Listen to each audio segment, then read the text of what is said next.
pleasure to be here to do Welcome to Country for you. And it's something that this wonderful group had said, well, Sean, we're going to give you a bit of time.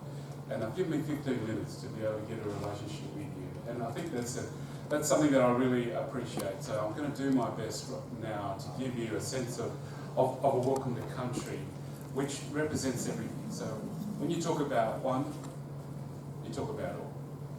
Can you say that with me? When we talk about one, we talk about all. We talk about all. When we talk about one, we talk about all. When we talk about one, we talk about all. My uncle's teachings and my auntie's teachings, if you do it over 72 times, it becomes natural.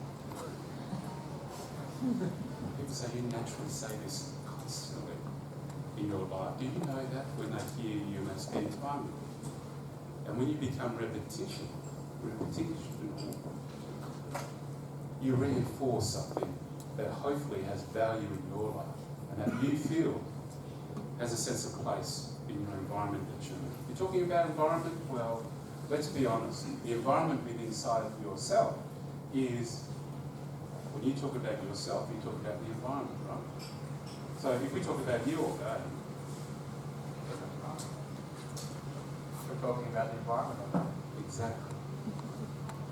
And when you get it right, to a degree, the answers to all your elements, all your thoughts of your future endeavours come to you.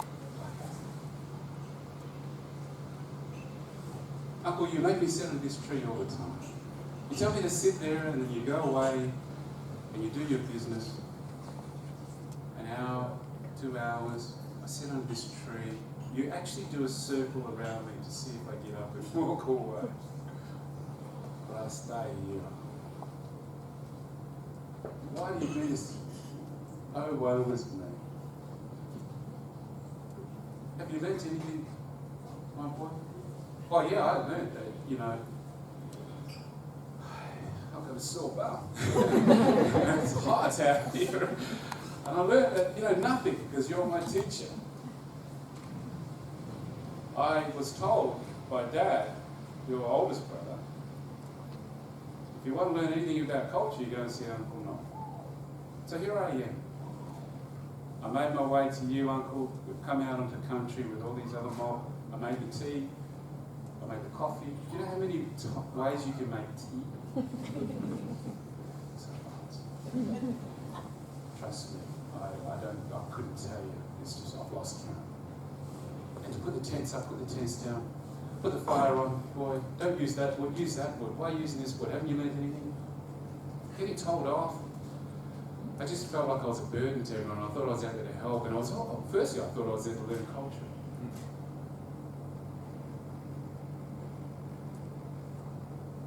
But if you want lightness, you've got to go to darkness. When you appreciate the darkness, the light, when it comes, wow. You start bathing and say, yeah, this is great. But when you're in the light for too long, it burns you. So we've got to somehow get a balance about how do we utilise the light in the dark.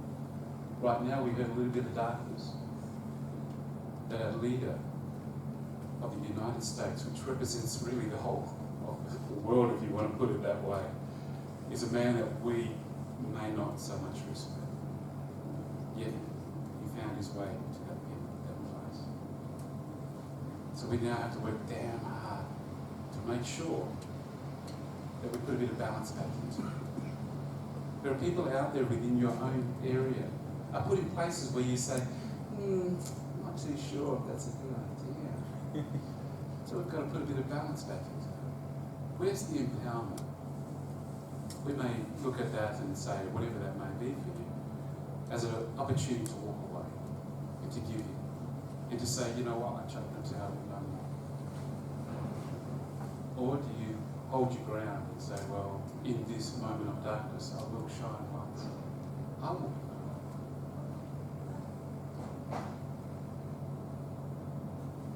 So sitting under the tree for so long, my uncle would always say to me, surely, my boy, you learned something after 3 years.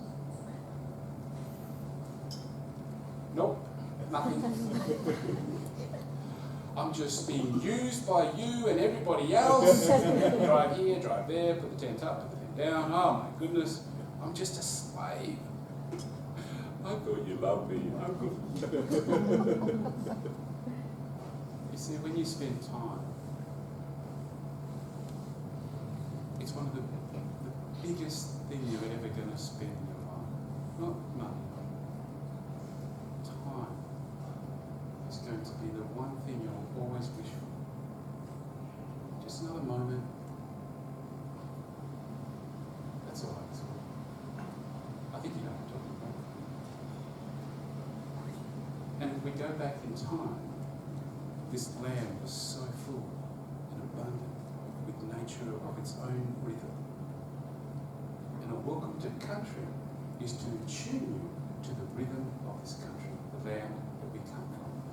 And if we talk about the land, Talk about us. we talk about ourselves. Your mother gave you a rhythm.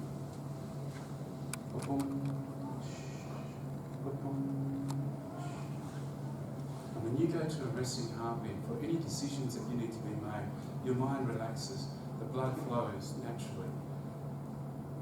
And then you can make an informed choice about how you can go forward with whatever gift you have, or whatever you seek.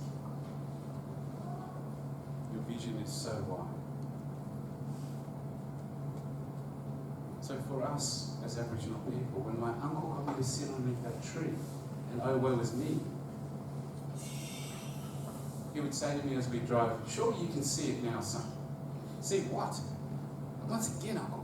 Is it a tree? Is it a bird? Is it a plane? Is it a tractor? What is it that you're telling me I have to see, Uncle? You're my teacher. Tell me. That's it. I'm not going to talk to you. That's it. Let's just get home. I don't want to be here anymore. Turn this car around. I want to go home.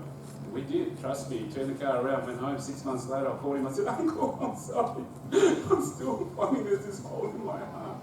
Please help me. I want to die." And I tried 3 times. Deep inside you, I had this beautiful gift.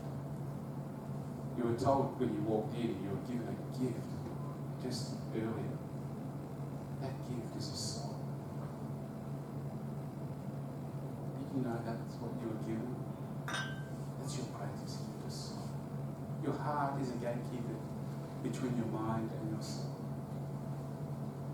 And when people see you do this work, task, commitment, with great strength, through the darkest times, you still stand up and say, "No, I'm committed to this land that has a voice.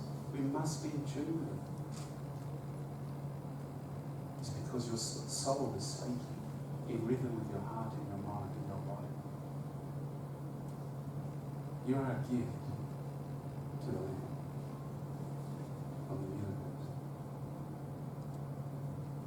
Don't forget that. You may be given a few, but you are the gift to give balance. To step in when you know it's time. Reward yourself every day. Celebrate yourself every day. Because if you don't do it, maybe others won't. When we wake up in the morning, that bird sings before the sun rises. And the children wake up and they say, "Grandfather, why that bird got to sing all the time?" Before that sun come up, wake us up like this. Oh, you're in the culture. You're in the culture, boy. Time to dance. Okay.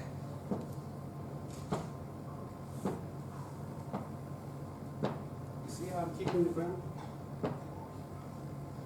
When you're in your mother's womb, you kick your mother. You're in the vastness of your womb, mother's womb. You come from water. Water is life.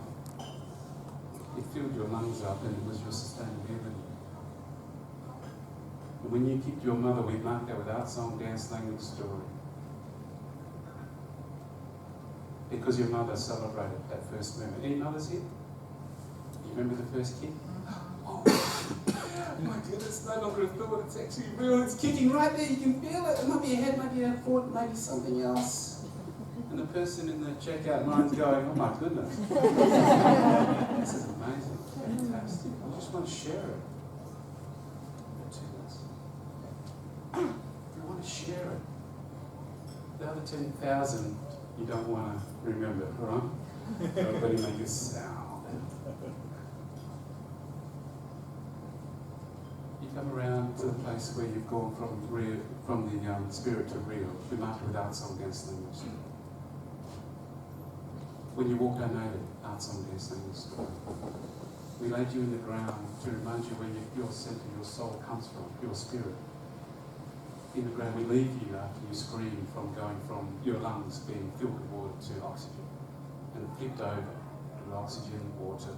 Now you've got moisture in the air and you've got oxygen. You see how, in order to shift, you have to go through great pain.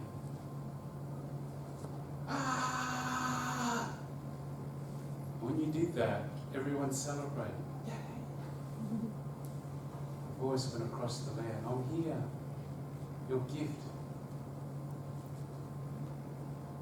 has finally made its destination. And they all celebrate. So when we kick the ground, we kick our mother who gave us life as same as the universe. And that rhythm is to remember as we spread out like that and say, I'm in the womb of you, universe. I was in the womb of my mother before. And we just want to reinforce this beautiful celebration of life every moment that we can. And as we travel across country, we come across that place where you first kicked your mother.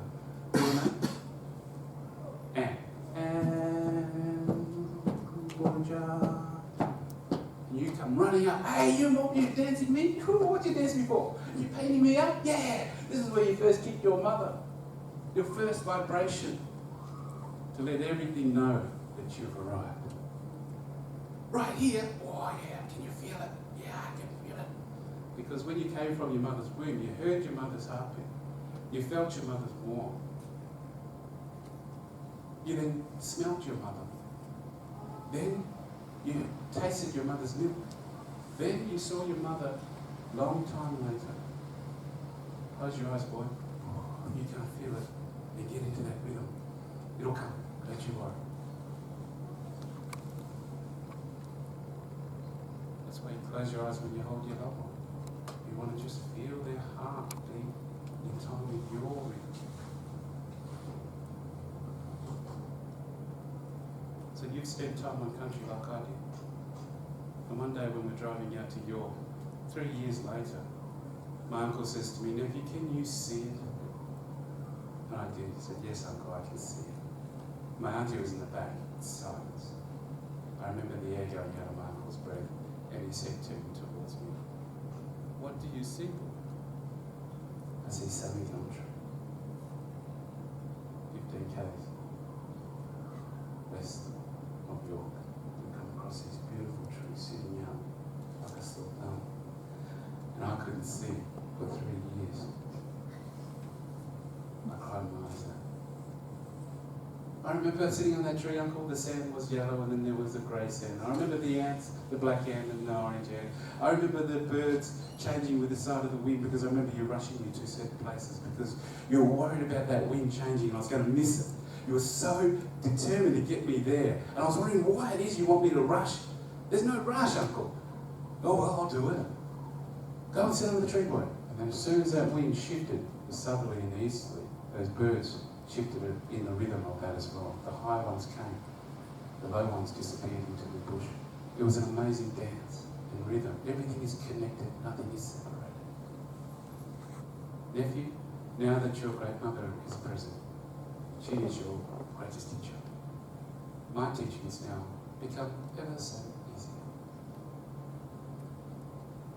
So somewhere in your life, you've got great teachers. Somewhere in your life, someone encouraged you to put the land in equal part to yourself. And that's what you hear in this room today. Share your gift. Share those beautiful echoes of love for this country that people have spent time with you to give and nurture your beautifulness. Look at these wonderful things over here When you put water into that, you bury it into the ground, it's there for a year, and it slowly but surely seeps out. We have to invest our time to allow our soul, our heart, our mind, and our body to absolutely in tune with nature. And when you guys do exactly what you're doing today, spending time together to nurture one another, let it slowly come out. We can't take all the information in one given time. Build a relationship, share each other's card, give each other an opportunity to have a coffee and sit down and just bathe in their teachings. And hopefully this welcome to country will be something that you feel, not just for today, but for the rest of it. So what I'd like you to do now is connect with the person by locking arms or holding hands in the most healthiest way you can, or hands on shoulders, just to show unity and connection is beyond what we see every day.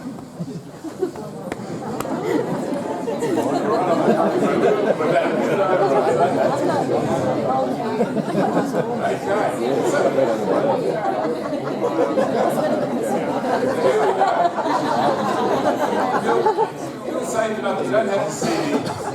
See, if someone walked in the room right now and they said, hey, what's happening in there? John's doing a welcome to country, man, he's stretching it out, right? Where is he? He's in there. Where? You see, we're doing Quinjan. This is when all the spirits were connected, no separation. When you speak from that place, that's a soul place. Your spirit has a rightful place within this country. You have a voice for it, and we thank you very much as cultural ambassadors of this country to have you and call you family. Let's sit side by side and show the world that with a little bit of soul, a little bit of heart, a little bit of rhythm, we can make a difference.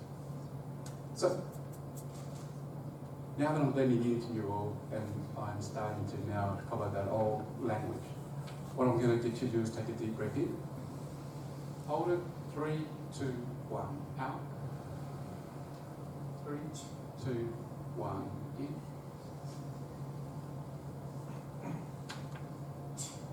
Warawira Boyakana. Warawira Boyakana. Bad spirit, go away. We don't need you right now. What did you read that? Getting Cropper Yaku. Good spirit, come sit, not in the air, but on our skin, dark yeti. And whenever a mammal's born on this earth, a spirit child connects itself to you. That's soul. That unites us. And when you feel those goosebumps, that's the old people dancing on your skin. The goosebumps going across your body. Hopefully transferring to the next person, saying, we're not alone. You thought your body was the only thing that you were given a gift?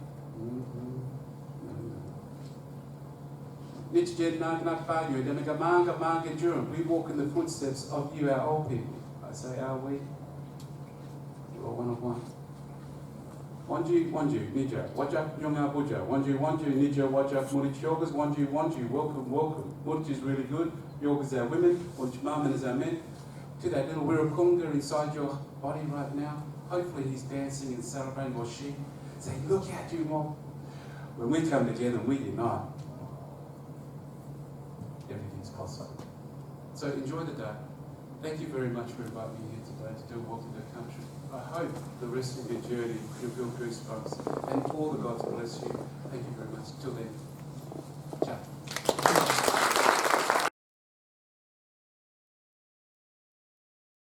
Thank you very much indeed, Sean. Thank you.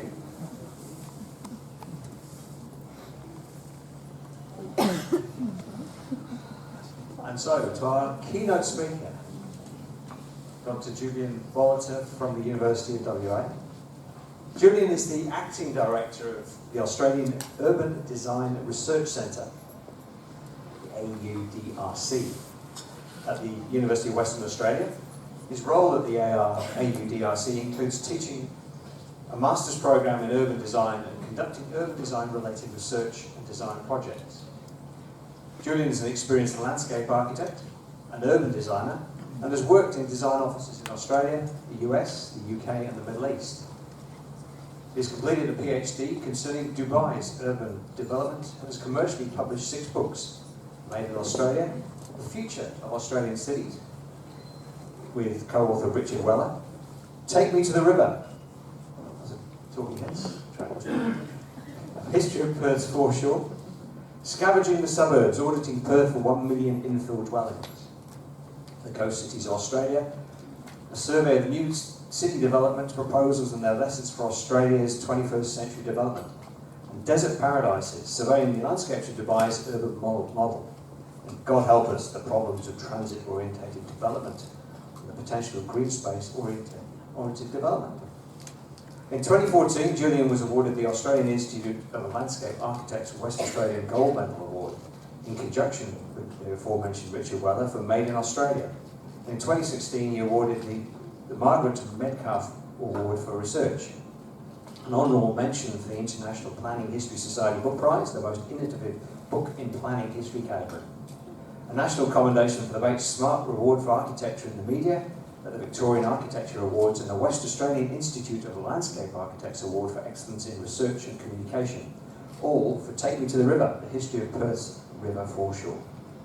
Julian also was an integral part of the urban design team for Elizabeth Quay, which won a stream of state and national design awards, and in 2019 was awarded the University of Western Australia Excellence in Teaching Award in the category of research supervision. Finally, Julian has also won and has been commended for a number of international landscape and urban design competitions. Julian, good morning, welcome. We look forward to your speech. Thank you.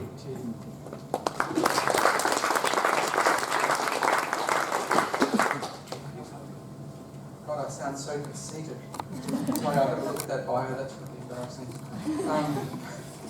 So look, I'm here today to talk about the issues of urban development in all its forms can pose from an environmental perspective, particularly in relation to biodiversity. So the presentation I give today argues that for too long the enviable livability rankings of our Australian cities have tended to blind us to many of their issues, which relate to biodiversity destruction, stubborn reliance on fossil fuels, increasing socio-economic stratification, and a kind of collapse of the egalitarian Australian dream, and infrastructure deficits, the fact that we're really struggling to even keep up with the funding of our cities to retain them at the level of livability they currently have. There's a lot of big issues out there which affect both urbanisation, but it's also how it interacts and engages with the environmental domain and sphere. So I'll be talking about that today. The presentation is essentially in three main sections. Firstly, we're going to look at the kind of issues posed by greenfield development for the environment on the fringe of the cities. Two of the Australian cities, Perth and Sydney, are within biodiversity hotspots, the planetary life support systems. So there's real issues about how we reconcile greenfield development, which is new development on the fringe, with that precious biodiversity. The answer that many planners have advocated to more suburban expansion has been infill development. And the second section of the talk will talk about infill blues. The fact that infill, in fact, is also unleashing many environmental issues which are often not being fully understood at a planning level. And after two fairly negative kind of sections, we'll then propose a potential new form of the Australian dream, which is befitting the challenges of the 21st century, and which is a dream by which Australian cities could be more compact, but also better reconciled with their environmental qualities. So we'll dive straight into it. Where do I put this? Here we go, the Australian dream. At the dawn of the 20th century, the American planning proponent Frederick Howe wrote, "The great cities of Australia are spread out into the suburbs in a splendid way. For miles about are broad roads with small houses, gardens, and an opportunity for touch with the freer, sweeter life which the country offers." For those who grew up in Perth or in a suburban city, you'll remember events like this in generous back gardens. The suburban form of the city enabled residents to produce food, to cope with much household waste on site, to express themselves through their gardens, as well as moderate their local climate through planting, pursue a variety of hobbies, have pets, and generally be able to live outdoors in private. It allows for backyard cricket. In Australia, we have been through a prolonged period of suburb bashing, particularly within the planning spheres. So I think it's good to revisit really what is so wonderful about the suburban dream that many of us would have grown in amongst. So despite the wonderful connection to nature that suburban living, such as we you may have experienced in your youth, provided, there is arguments to say it's starting to run out of steam. And its livability is on the wane. And I'll talk about some of the issues now which are propagated by this continuing model of suburban development, such as we've just seen. The first is, it really relates to biodiversity and the erasure of biodiversity. As I'm sure you all know, globally we are living through what is popularly known as the 6th Great Extinction. A third of all amphibian species are at risk of extinction. A fifth of the globe's mammals are classified as endangered, threatened, or vulnerable. A city's livability, but indeed even more so its viability, is fundamentally tied to the natural systems that support it. In this respect, fringe development is both concomitantly eroding both the biodiversity of peri-urban areas, but also the livability of cities. We can see this image, we get a sense of this when we look at mapping of Perth. So here we can see Perth as the plant associations would have been when Captain Stirling and his botanist Charles Fraser first sailed up the Swan River in 1829. And we can see there that Perth is in one of 35 biodiversity hotspots around the world. And then we can see what's left of that by 2019. Now, a lot of that was due to agricultural clearing in the earlier days of the Perth settlement, but much of it has also been about urbanisation. We can see here when we look at Perth, this is essentially a map here which is showing all the greenfield development, which is new suburbs and new suburban developments which have occurred since 2004. These are all the little black dots you can see here. So that was when we got our first proper plan for urban consolidation, which was meant to really stop sprawl. Yet we've delivered this much suburban expansion since. And we can see that much of it's occurring in areas which are regarded as environmentally sensitive, which is the light green, where we might have species which exist nowhere else on the planet, and also at the expense of remnant vegetation, which is the dark green. So we really don't seem to have the models by which we can adequately reconcile the suburban expansion with the wonderful biodiversity of the Swan Coastal Plain in the Southwest Australia biodiversity hotspot. And when we look out to the fringe and we get up in a drone or a helicopter, this is what suburban expansion often looks like. So particularly on the southeast and northeastern fronts, the city's sprawling into geomorphic wetlands, which are, I'm sure you probably know more about them than me, but they're waterlogged, kind of often degraded farmland. However, the model of development requires that we bring in metres and metres of fill to build these new houses up above water level, which completely erases the ecological functioning of that area, as well as being extremely hungry for basic raw materials. In fact, each new resident in a suburban house in this sort of setting has required about 111 cubic metres of sand fill to build both their house, the pad it sits on, and also the sand which underlies all the public open space and roads. So this is a vast use of basic raw materials. And you think that the one thing Perth would never run out of was sand. So we're running out of hills now. Hard to believe. Okay. So the issue of biodiversity loss, which is occurring partly because of suburban expansion, is also compounded by climate change. As Brenda Gleeson explains, the wonderful climate, the envy of the world, seems to be turning on us. Terra Australia has become Terror Australia, a blast furnace of drought, heat and capricious tempests. Some of the evidence that something is amiss in relation to climate is that nature's timetable is becoming messed up. As messed up as a badly run public transport system. Seasonal insects are arriving earlier and later. Flowers have reset their clocks and are blooming at unpredictable times. And for creatures which are dependent on each other, which eat each other or fertilise each other, such changes may spell disaster. As it applies to climate change, we can see in Perth here a map of local government areas which have, as I understand, have over-exceeded their groundwater allocation, shown in an orange colour here. So what we find is many of these areas which suburban development is spreading into, for instance on the northeastern development corridor, we don't have the kind of water supplies, the groundwater supplies which we typically would have used to irrigate public open space, to give the kind of suburbs their leafy green amenity which makes suburban living worthwhile.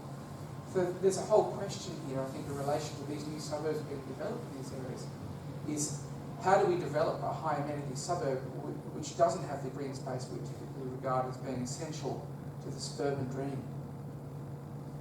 We can see here again, our suburban residents are typically using about 70 kilolitres of water per year, which is not to say they're more wasteful than people living in a city situation, but just to say we don't quite have the models yet for reconciling this demand and the supply of water. The fact that urbanisation is pushing into remnant vegetation is also meaning that we're experiencing increasingly severe bushfires. I guess some examples of those are infernos such as the 2003 Canberra fires, which caused severe damage to the outskirts of Canberra, and the disastrous 2009 Melbourne Black Saturday fires. It sounds a bit alarmist, but when you look at the mapping from FISA, here it is, which is showing areas which are bushfire prone, we find that really many of those new suburban developments on the fringe, again shown as the little black dots, are incredibly vulnerable to bushfires. And part of the reason for that is we create such a long linear edge between urbanisation and the remnant vegetation, which is bad from the perspective of degrading the quality of that vegetation, but it also creates an incredibly long edge, which is difficult for fire services to really police. So we can feel that the greenfield, the suburban dream on the edge of the city is starting to run into a whole bunch of considerable challenges in relation particularly to biodiversity in the environment, but also others. It's also about the lack of affordable housing. Surging house prices in Sydney and Melbourne have helped keep Australia near the top of the annual list of the world's least affordable countries. Currently it's second only to Hong Kong. Typically the Australian house costs 5.6 times the median household income, but Sydney is the second least affordable city in the world with prices 12.2 times annual incomes. So there's an issue even on the fringe of affordability. And we can see the effects of this when we look at mapping around the urban divide and levels of deprivation. So we find that people often on the edges of the city are experiencing high levels of socioeconomic deprivation, which can involve things like, being burdened with significant mortgage costs and not really having the availability of accessible and well-paying jobs. Compounding such issues as issues like unaffordable transport, which also lead to a decline in livability of these fringe areas. So we typically, at the moment, oil prices are at historic lows. However, they almost inevitably will rise, which poses a whole bunch of issues in relation to public transport and how people in these new fringing suburbs access the amenity and the jobs of the city centre. Notwithstanding the wonderful Metronet diagram, which remains a diagram, we find that most of the new suburban development on the fringe is not well served by public transport at all. This has implications because then families on the fringe are requiring 2 or 3 cars to get to work, to get kids to school, and to meet the daily needs of everyday life, which of course then has its own environmental impact. We're also finding things like physical inactivity are increasingly concentrated in these suburban areas on the fringe, which is a significant issue, which also relates to the lack of public transport. We can see physical inactivity too here. It's high in some infill areas, but it's particularly high in these fringing suburbs where sometimes between 33 and 38 of people are essentially physically inactive. And part of that will relate to the kind of way we're delivering public open space on the fringe. We sort of labour under the ideology of new urbanism and its little neighbourhood parks, but they don't typically provide really good sense or experience of nature. They tend to be more urban sort of parks. And we're finding that they're correlated with physical inactivity, but also the small lot sizes. In Ellenbrook, with the micro lots, for instance, we're finding lots of small, 180 square metres, which don't offer much in the way of backyard cricket, for one. And perhaps as a result of many of these factors, greenfield development, suburban expression, or development on the fringe, is leading to high levels of psychological distress. So the Australian philosopher Glenn Albrook coined the term nostalgia to mean a form of psychic or existential distress caused by environmental change to describe the unhappiness of people whose landscapes are being transformed about them by forces beyond their control. He proposed this new term to describe this distinctive kind of homesickness, which I think goes with the changing climate and the kind of emerging threats we find of the suburban dream on the fringe. When we look to mapping of psychological distress, it is high in some infill areas like Belmont, But we find on the fringe it's particularly high. There's sometimes between 9 or 11 or 12 people out of 100 experiencing a state of psychological distress. So this is a bit of a doomsday, kind of relentlessly negative sort of projection of what's going on. But however, we have been grappling with many of these issues of our suburban development for years. Typically, planners have advocated that infill development and urban consolidation of compact cities will answer many of these, will be the kind of crude lever by which we can deal with many of these challenges. So I'll now turn to the Great Australian Ring, which is an account of our attempts to kind of deal with these issues in greenfield development through doing infill development. Not a particularly nice example there. The state government is trying to do infill development around activity centres, which are all these little pimple things, which are essentially where we have regional public transport nodes. And the black dots, we can see the kind of confetti in the background, is all the infill development we've done since 2004, again, since we got this big plan for urban consolidation. The whole idea with the activity centres is we'll all live above a train station, we'll live like Europeans, and we'll catch the trains to work and get rid of our cars. It was a nice idea, but it hasn't been easy to reconcile with the enduring kind of landscape sensibility and suburban sensibility of Perth. Hence, most of the development has occurred outside of the activity centres. We can zoom in on them. A couple of classics are probably Armidale, Fremantle, Coburn. And we find that, again, the little black dots are showing new lots where developments happen. We've really had very little take-up in the activity centres across the board. But what we are typically doing, as I'm sure you're all aware, is we're very good at subdividing backyards. This is near where I live in Bayswater. So this is we call this background infill, which is essentially just where you subdivide the backyard and chuck 2 or 3 villas in it. It poses many issues, this form of development. But the whole narrative around infill development is that our cities will become more urbane and more activated, and that we'll start to live more like Europeans. But what we're finding really with this kind of infill development, it's not really leveraging the kind of Parisian, livability that some like the flaneur in the 19th century would have appreciated. We're not getting small bars opening up on the corner of the street. But what we are losing is its kind of leafy green suburban qualities. We find it doesn't really reduce public transport. It's not well serviced by public transport. Here we can see the heavy rail. So most people can't walk to it anyway. You still need a car, which has its environmental limitations. It's closer to bus links, but given the inefficiency of many of our bus services, that's not really much of an adequate trade-off. And it certainly hasn't led to reduced use of cars. Here we can see the percentage of people who drive to work. In some areas like the inner northern corridor, where there's been a lot of infill, we're still finding almost 70% of people are driving to work alone. So it's not leading to reduced car dependence. But I think for particular relevance for you guys today is juxtaposing all that infill development in black with our regional open space, where we get our purest expression of nature in the city. And we see that most of it is nowhere near regional open space. But the compensation hypothesis tells us as people move to higher density, they do want to be near regional open space. They want to be able to access nature. There's a kind of desire that we can see in small lot developments where it's been proven that often wetland visitation goes up with small lot developments, which I believe would indicate that people are seeking this connection with nature. When we look at parks, the story's a bit more nuanced. Most people are within 400-metre walk of some kind of neighbourhood park. The problem is they haven't been systematically upgraded in relation to this densification, which is happening in a fairly ad hoc kind of manner.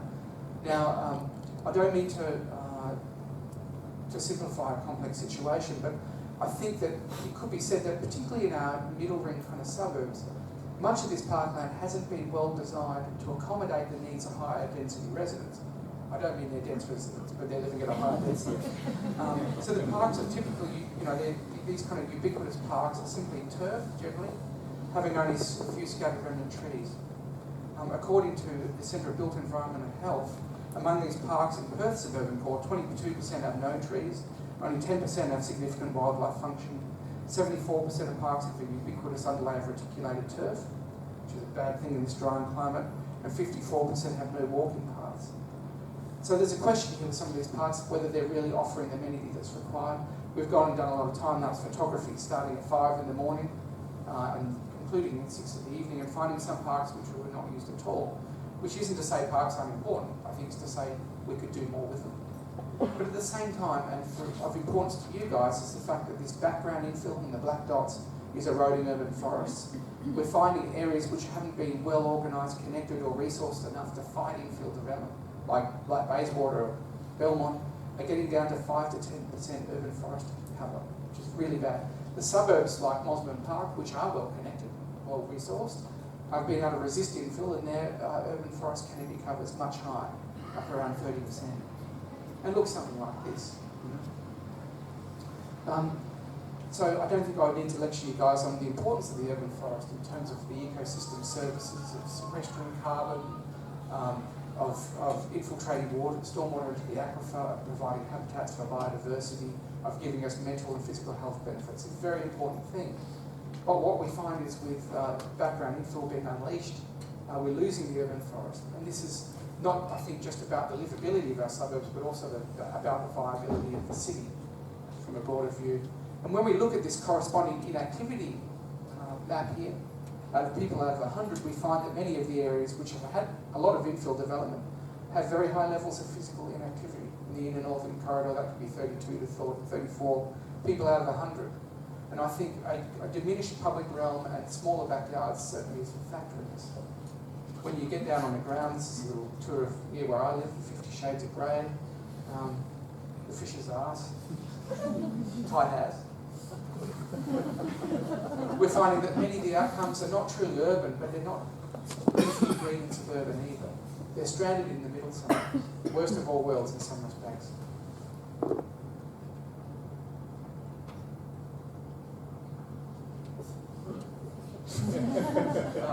And not surprisingly, there has been a lot of community kickback. So around Australia, only about 13% of people support infill development in their neighbourhood, and I think this is partly because it's viewed as an assault on the leafy greenness of their suburb and also on nature more generally.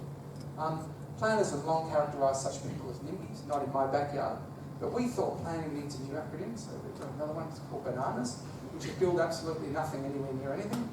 It should accurately reflect the prevailing mood in places like up here.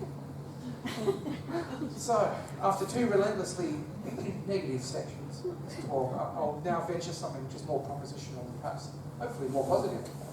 So, what is a dream for the 21st century then, which is reconciled, I think, with the natural qualities and the leafy greenness of the suburban form, but also can deliver some of the benefits of urbanity? What we've done here is to bastardise Ebenezer Howard's diagram for the garden cities movement in the early 20th century. He said the garden cities should be all about town and country, which should come together in town and country in perfect synergy. We think we should take the best elements of transit-orientated development, which is development sort of near transit, public transport, and also bring together the leafy greenness of suburbia and a new form of development, which is called green space-orientated development, or GOD. So it looks something, it's a simple idea, it looks something like this. So this is a heavy rail line here in the pink. We have a train station here. Essentially, this idea is about taking all these ubiquitously turfed, low-performing public open spaces, which are in these kind of suburban areas, turning them into wonderful communal backyards with high environmental performance, and then densify around them. So people who live around these parks get access to the wonderful amenity of an upgraded communal backyard, which is public, but they can also ride their bike or walk to a train station. It works something like this.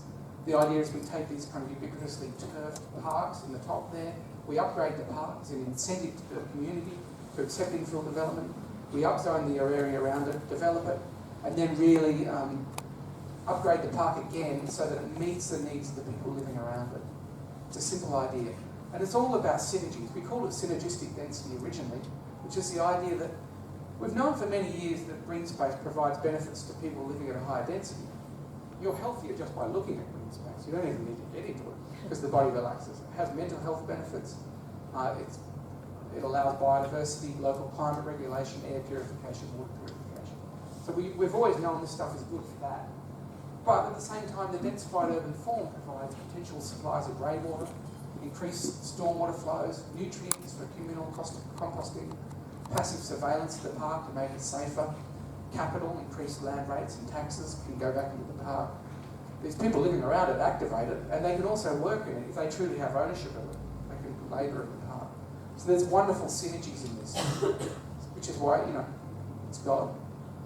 The parks, this is a little bit unfair, but this is typically the ubiquitous kind of pre-existing conditions, something like that.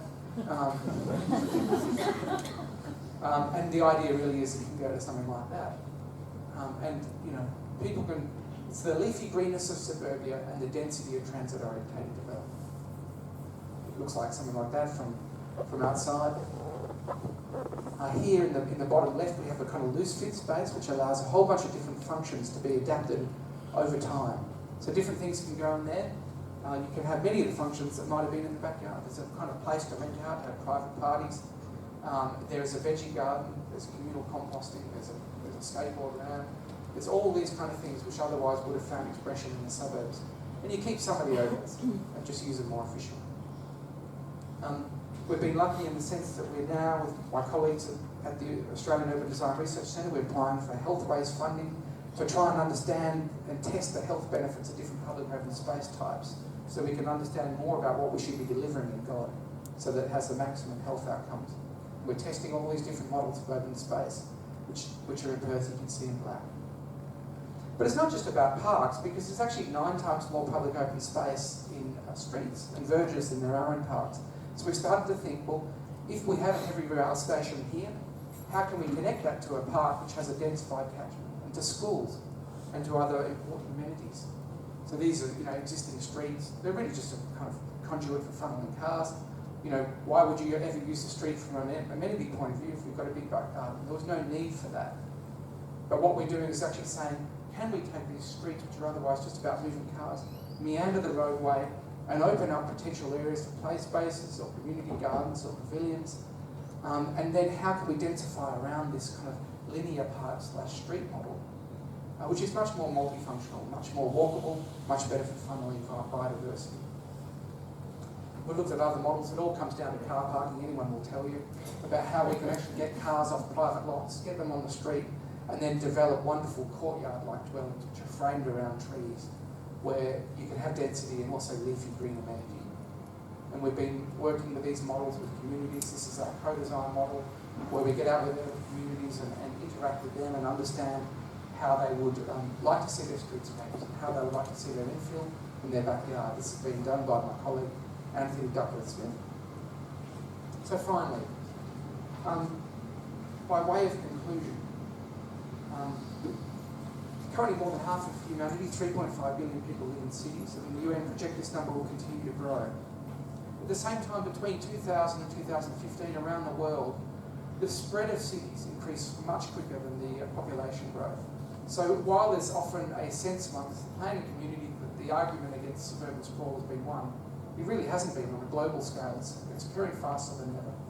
And as it applies to cities in biodiversity hotspots, that's a really worrying thing. So what we've really tried to do here is to deliver a model of infill development which can bring together the best of both worlds, which is the best of the access to nature that's provided by the suburban form, but also the efficiencies and urbanity and the benefits of urbanity in one place, in the form of God. So this work has been directed toward that challenge, and I welcome any questions. Thanks for listening.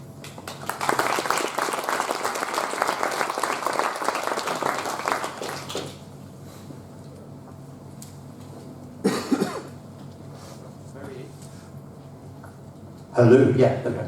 Very interesting. From my personal point of view, I provide some help to the City of Kalamunda on their environmental committee.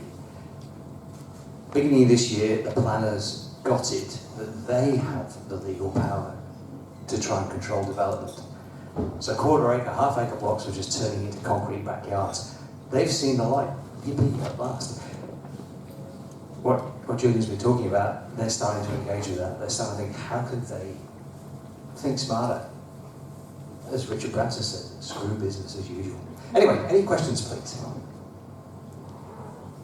This is going to sound a little bit primitive in terms of, I don't need this. Julian, my apologies. Cars. particularly as we, in theory, go to more of a transition lifestyle to a more carbon reduced kind of lifestyle, let's say, and we actually develop a proper transport system, both on a micro, meso, and larger scale. What do you do with cars? They're in the way for everything. Do we have to have stacking, neighborhood stacking or something? What do we do? Yeah, we don't really know. I mean, it's understood or believed or projected that fully automated vehicles would be ubiquitous in the next decade or two. So it might be that cars actually pick us up, drop us in the city, and then drive back and park in our driveway. It might be that we really have, that's fully automated vehicles. There's also SAVs, which is shared automated vehicles, which might pick up a number of us and drop us off in the city and then go back to some communal car parking area.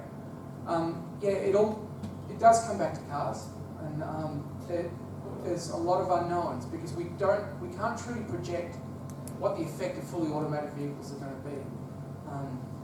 And the reason I'm cautious is I think back to the early 90s, there was a lot of projections about the internet, how we wouldn't need cities anymore, and that everyone would just grab a laptop and disappear up into the hills and work under a pine tree or something.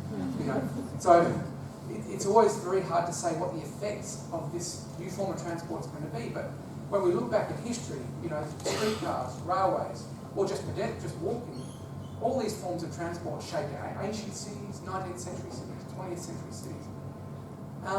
And I have no doubt that fully automated vehicles and shared automated vehicles will have the same effect, or will have a massive effect on Australian cities. But it's pretty hard to say what it is. My sense is it might just irrigate more sprawl, which is you don't mind an hour and a half commute because you can sleep. So why not live in St Andrews? Or why not live in 2J or further out, So my sense is this suburban dream runs deep in our psyche, and that I think the fully automated vehicles are probably going to propagate that and just irrigate more sprawl. That's my sense, but it's hard to say, The thing is the lag. It'll be 20 years before we have, quote, certifiable, truly safety automated vehicles. Yeah. I reckon even though our AI and all the other tech that goes with automated vehicles is developing very quickly. I just worry about what we set in place now in terms of planning the next 5 or 10 years. Yeah. It's our legacy for the next 20, 30 after that.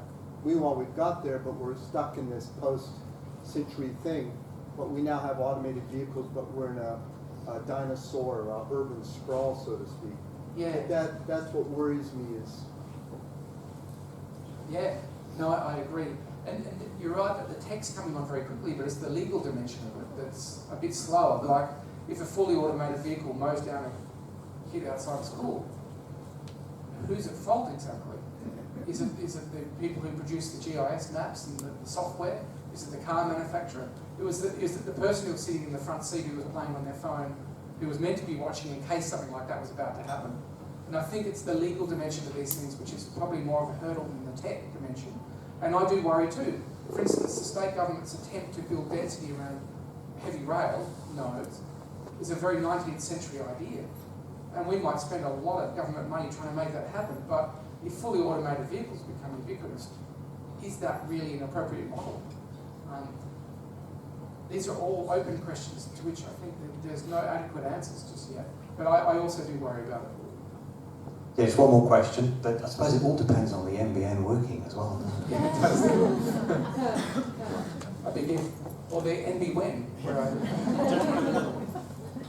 During the Welcome to Country this morning, we heard very strongly that there's a genuine connection between culture and country or the environment, and the individual and the environment. Yeah. And what you're showing us is a diminishing connection, a diminishing opportunity for people who live in urban environments to do that, to sit under the salmon gum or the equivalent. What would you say about how we can get that reconnection back? What are the steps to generate that within urban environments? Yeah, I worry about that too. The slide I showed, the Fisher Stars, you might remember, which is that really tight, this big dwelling just shoehorned into the backyard of our house, essentially. There's a kid growing up in there who looks out of his bedroom window and he sees a colour-blind fence, which is the prescribed offset of the house, which I think is 1.2 or 1.5 metres away. And so he's growing up with that. And he'll probably be there, I don't know, 10, 15 years in total, perhaps in that same room, staring at the same colour-blind fence. And I wonder about what are the implications of that for your long-term ability to connect with nature. And he steps out the front, he walks down the street where most of the street trees are dead or have been knocked down, to a park that's just reticulated turf. I really do wonder about the long-term effects of that. I'm not an environmental psychologist, but I can't imagine they're good for engendering an ongoing connection with nature or even caring about it.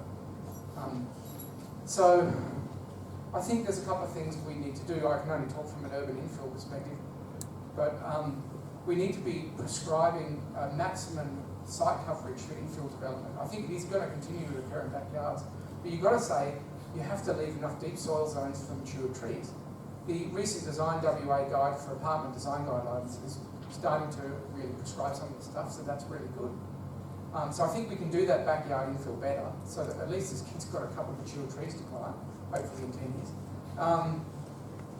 I think it is also a back lot, potentially, you know, which is kids growing up in apartments looking onto parks, or, you know, walking down streetscapes to school, which are well treed and which are not dominated by cars and which encourage you to get out with a scooter or a walk and which are pedestrian friendly. So they're just kind of really basic kind of urban models which I think will allow the opportunity for that deeper kind of, you know, more spiritual connection to be formed with nature.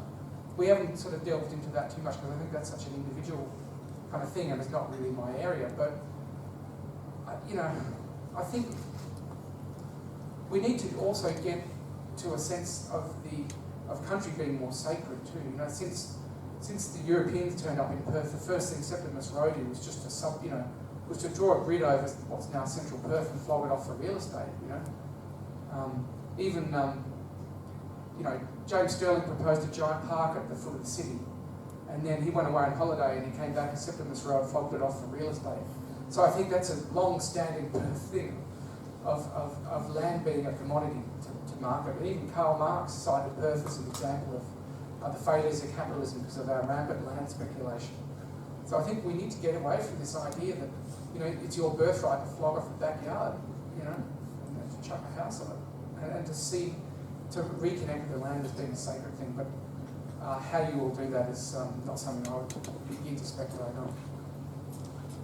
And I think that's where we'll have to call it a day on there. So Julian, thank you very much.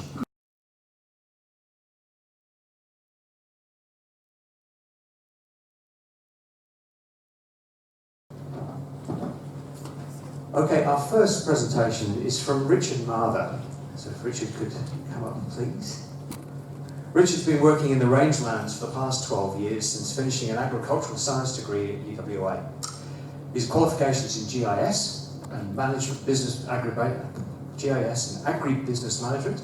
He's currently director and landscape ecologist for his own environmental and agricultural consulting company, Contour Consulting.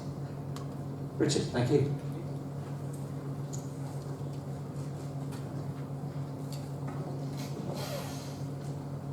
Good morning, everybody, and thank you to the EIANZ for the opportunity to present today. I'm going to try and take a message from the Welcome to Country speaker this morning and keep my rhythm at a resting heartbeat, but if I'm not successful, bear with me. And I do think it's interesting, we're moving now from the previous presentation which focused on the most densely populated parts of the state to this one which relates to the most sparsely populated parts. So my work is in the rangelands, so that's the entirety of the state that's not the wheat belt or agricultural region. And I've been working there for the past 12 years as a landscape ecologist working with land managers. The focus of my work has been using the ESRM planning process, which I'll explain a little bit more through this talk. And I guess what I'm here to talk about today is the successes of that program, and maybe my thoughts on why it might be working with land managers of various management motivations, and yeah, what we do and how we do it.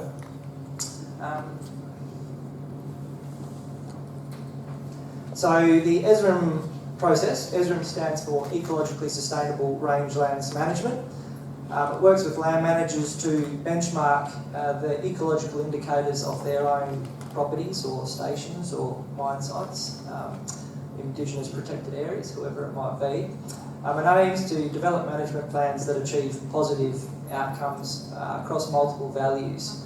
So those multiple values aren't necessarily just environmental, but as we are running businesses out there, they also need to be potentially profitable and hopefully productive and socially cohesive. So we're trying to kind of generate that plan that will aim to achieve all of those outcomes.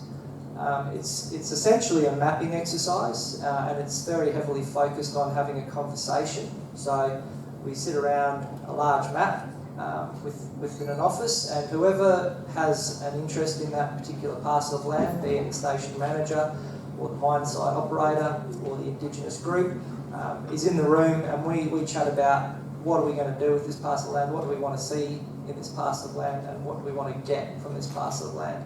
And we can then decide to put some strategies together to hopefully move towards that outcome.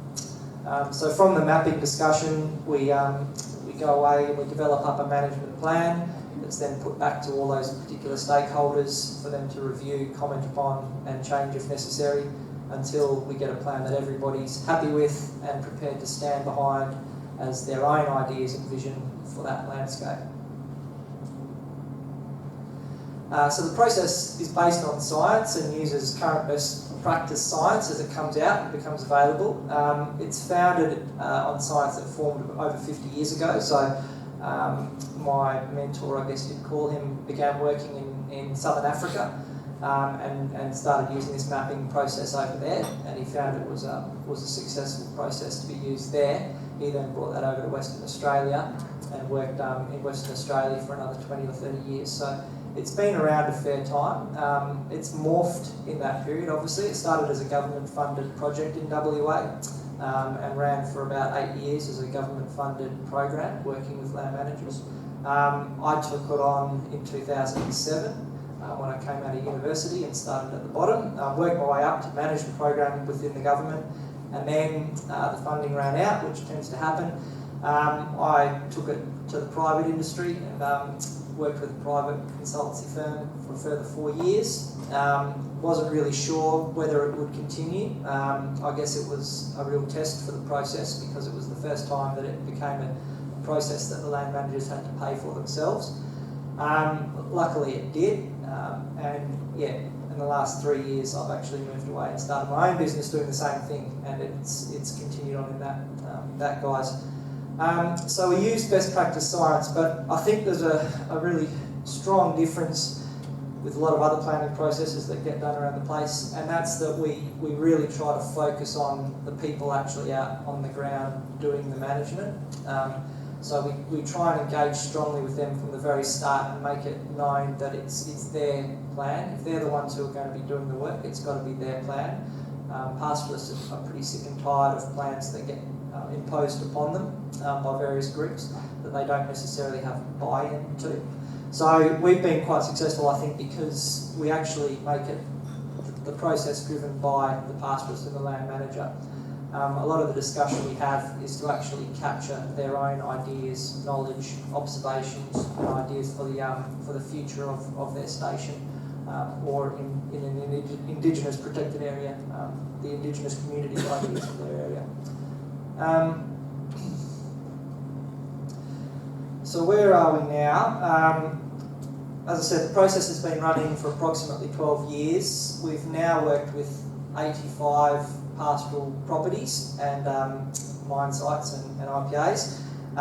We're lining up to work with a further 4 or 5 in the next few months, and we have now started to receive interest from other states, including the Northern Territory and Queensland. So there will now start to be a bit of a training program being run in North Queensland along the Great Barrier Reef to, again, try and make some changes to the management that's occurring along that area. So it's starting to become recognised fairly widely as a useful planning process, and I guess that's because we're starting to kick some goals. We're starting to see some on-ground changes. As I'm sure you all know, rangelands operate fairly slowly in terms of the landscape function, so you can make on-ground changes this year and you may not see those results for multiple years. So it's taken time for not only my clients but also for those looking from the outside to sort of, I guess, see the on-ground effects of what we've been doing. But in the short term, there has also been a lot of behavioural and practice change from this process. And that's also occurred between different groups of people. So where there might have been a combative relationship in areas between Indigenous and pastoralism, we've been able to smooth that over and come up with a plan where everybody's on board. So we are now being used a lot in areas such as the Roebuck Plains station, where there is a station being run within an IPA, and the process is being used there to smooth that process and that management guideline, I guess, between the two groups. And we found that it can be a very positive experience when you just get those two groups in the room to actually sit down and talk with a facilitator in the room as well about, you know, what they want from the landscape and what they hope to see in the landscape in the near to long term future. Often we find there's a lot of synergies that maybe they weren't aware of when they were arguing about what they wanted to do with the country, but they actually do all want the same thing for the landscape, maybe for different reasons, but we can find those, hopefully, those synergies, and we can put plans and strategies in place that will achieve that for everybody, potentially for different reasons. So I thought I'd run you through what is in an ESRM plan. There's a lot of words on this page, but you'll have access to the presentation as well afterwards if you want to read further. Essentially, as I said, it's a mapping exercise, and that is involving a discussion with the land manager to note down and map their own ideas and observations for the station. Those observations are often informal. They might have noticed a particular flower species that they haven't seen before, or a particular species that's becoming more abundant where it wasn't, or vice versa, a species that's not there as much as it used to be. And those can actually be indicative symptoms of an underlying landscape function issue that we can identify and work with. We're very strong on trying to work with the underlying issues rather than treating the symptoms. So things such as weed control and scrub invasion, etc., generally are symptoms of an underlying problem, as opposed to just a species suddenly becoming particularly fond of an area. We use a lot of on-ground and aerial surveying, so drone technology has been really useful for us in the last few years. We try and get up and into the air and have a look at things from a higher perspective, get a bit more of a broader look at the country. And again, a lot of people spend a lot of time driving around their landscapes, but they might not spend that time looking at the country and really engaging with what's going on in the country. And there's also the phenomenon of slower than the eye can see, which is that they don't necessarily see changes that are occurring in their landscapes because they're in it every day and it's so gradual. So we can hopefully provide that perspective by using the aerial perspective and also looking back at historical aerial imagery and see what changes are occurring. Once we've sort of had a look around and seen what's going on and had the chat about what's there now and what's being done currently, we can start to record and document and map potential interventions and strategies to deal with those issues that we're observing, and plan out future infrastructure developments that may aid towards increased productivity but also increased sustainability, and in the case of Indigenous culture, increased conservation and cultural values and protection within areas.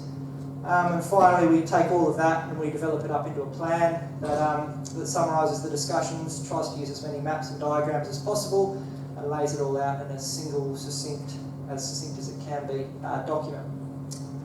Those documents are used for various purposes. Often they're used as on-ground day-to-day management guides. They're also useful guides for attracting funding.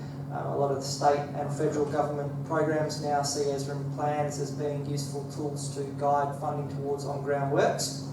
And finally, we develop up a poster, which is really the sort of one-look, easy to follow guide for the land manager themselves that they can have up on their wall that outlines what it is we've actually said we're going to do on the ground within that area. So, as part of the process, we go through a huge range of topics and issues, and as I said, there's really no formal structure to the process. It's a conversation and a discussion, And so we find that we're often dealing with different issues that are different priorities in different areas, and that we would deal with the same issue across multiple areas, but it will be dealt with in different ways and potentially need different solutions. So we look at the historical, current and predicted climate trends. That's becoming a bigger focus, I guess, as even the recalcitrant pastoralists are starting to realise that climate change might be real. They're finding their rainfall becoming more erratic, more variable, and generally more damaging. They're seeing not necessarily less rainfall, but the rainfall they're getting is far more extreme, and so it's not doing the same for them as it used to do. We look at the natural resources of the lease. So we go through all the different functions of the landscape, the soil, the vegetation, surface and subsurface hydrology, the flora and fauna, obviously, and the current landscape condition, but in my view, more importantly, the condition trend of the landscape. So, what direction is the area moving? Is it going forwards? Is it going backwards? Is it standing still? And we look at all the current and historical aspects of land management as well. So this kind of identifies the drivers, I guess, of what we're seeing and why we're seeing it, and it also lines up for me the important motivations and priorities from the land managers. What are they focusing on? What do they see as the most important aspects of their landscape? Those areas that they really like to work in, those areas that they think are important to their overall function and business profitability, and we can use that to then push forwards and actually work with those ideas and drivers to make sure that we're going to achieve change. Thank you. So once we've got all of that, we put it together into a land use strategy. That overarching strategy defines where we might be doing different enterprises, and how we nail down then into how we're actually going to manage each of those land uses. And finally, within that, we also address those landscape issues that we might have seen in specific areas, be they erosion, weed and feral animal control, grazing strategies is a big one, and fire management. So collaboration and engagement are key. So the managers themselves have to be fully engaged and feel comfortable with the plan.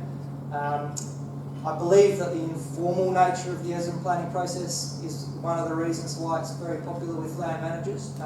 They don't feel threatened by it. They don't feel that we're there with a big stick ready to hit them over the head if they say the wrong thing or point us out to some issues that they might not be proud of. And so we really do nail down into what the issues are and what the land manager's own ideas are for the area. That's just a quick view of what the plan's contents look like. It's fairly comprehensive. So as I said, we have developed now a poster that looks a bit like that sort of lays out in a nice easy format for the land manager what the on-ground actions we are achieving in the next few years are going to be. So I thought I'd just run through a few photos of the sort of things that we get up to on the ground. We all see scenes like this that look very nice and pretty, and we're lucky to be out there. And of course we see a lot of scenes like this, particularly on pastoral properties. And so we try and identify what is actually the underlying cause of what we're seeing here, and what are those broader scale effects of erosion and things like that. Why bother? Well, this is something we sometimes have to explain to a pastoralist, that if you see erosion, you're really seeing a landscape that's becoming unplugged, and you're seeing a landscape that's not functioning nearly as well. And combining that with the increasingly erratic nature of rainfall, you're seeing a country that probably isn't going to produce nearly as much, isn't going to be as healthy, isn't going to be as ecologically sustainable. So we ask them to ask those questions and actually start to engage with this and say it's something that we can do something about. We need to start somewhere. It's not an unsolvable problem necessarily, and it's not necessarily a problem that's going to cripple the business. So we work with the sort of 4 undeniable laws that everything is connected to something, everything goes somewhere, and nature generally knows best. We work in with nature as much as we can. We don't try and fight the water. We look at a landscape. We discern a landscape pattern and how that landscape connects together and how it functions. We identify the issues within that landscape, and then we develop up a plan for that landscape. And this is the sort of core of the EIANZ process. How it began is to educate pastoralists and land managers about how their landscape actually works. we're trying to prevent that, which is landscapes becoming unplugged and landscapes that no longer retain water and no longer retain habitat. Simply let the water run out the creeks and down to the ocean. So a few quick slides of some of the erosion control measures we've been achieving out in the field. This was done out in the goldfields with Indigenous rangers on an eroded creek system, and it's kind of the most basic interventions we use, which is scrub packing. It's just getting out there and knocking down gully heads and putting in scrub and wire sieve structures to slow water down. Sieve structures of all sizes and scales, from small scale to large scale. The bottom image is on a major creek system in the headwaters of the Gascoyne River, where we actually drilled mining drill rods into a rock bar, and it successfully trapped a large amount of debris and sediment and actually formed a billabong where there used to be one, but there wasn't one when we arrived. And up the top you've got a lot of those small scale ones where pastoralists can simply go out, string some things across their creeks and start to hold water back. And I guess the interesting thing I find with that top image is the water sitting up the top there. So that sieve structure is actually slowly allowing water to filter through the creek system. It's holding the water back in that landscape. In that particular example, the land manager estimated he held back about 73 cubic metres of sediment behind a single strand of chicken wire. So he's now gone crazy with the chicken wire and put a lot of those out in his creeks. A lot of erosion bunding. Again, this is the headwaters of the Gascoyne on a floodplain, a really key area in the landscape, and they were finding broad-scale sheep gully erosion. So we got in there and we actually put a calcrete bund around the smoothed-out gully, which allowed the water to, again, slow down and not fall over the edge of an erosion gully, pond up and grow grass rather than disappearing off the station. A lot of scalded areas. There's huge tracts of scalded. I call them scalded because they look like they've been burnt. There's just nothing growing there. The soil's lost all function. It's essentially sterile. And so we're trialling. This is an area where we're sort of trialling different techniques and ideas at the moment because there really hasn't been a lot of work done in WA on what works and what doesn't. And again, it's going to be a very long-term process in areas as degraded as these. But we work in with grader banks and we get in there with ripping and things like that to try and, I guess, reactivate the soil. Combine that with grazing management to protect whatever comes in, hopefully to become established on those areas. And as you can see, in 2 years, we are starting to see some results, but it's now a matter of monitoring that over the next 5 to 10 years and seeing if that's a sustained recovery or just a bump. Again, more ripping and grader banks on scalded areas. This one was particularly successful. We were very lucky with the rainfall we got on that area post-treatment. Track erosion and fence line erosion. This is using woboys placed across tracks. It's a major problem in a lot of rangelands areas where tracks and fences become eroded. So woboys are a useful tool. So we survey up and implement woboys. This one was again quite successful in the Kimberley, at a very high rainfall part of the Kimberley. And mine site erosion control as well. This is on a waste rock dump in the Pilbara, where we went out and we smoothed out that gully, armoured it all up and repaired it. We combine that all in with grazing management. So we develop up grazing management systems for properties, looking at rotations, stopping rates, densities, etc. Fire management. So again, fire management plans across entire stations or regions, trying to implement a mosaic or patch burn fire management system. Infrastructure development's obviously fairly key to implement those grazing management systems and protect areas that are maybe more vulnerable to grazing. And that's all linked together into one plan, so they all try and tie together, they all try and work and talk on the same and work towards the same goal, so that the land manager has one single way to go forwards. And I think finally, most importantly, we have a lot of conversations with a lot of different people, and we actually really generate maybe just a change in outlook and a change in how people might see their country and what they might be looking for when they're driving around, and how they relate to their fellow land managers. And that's all I've got. Thank you very much.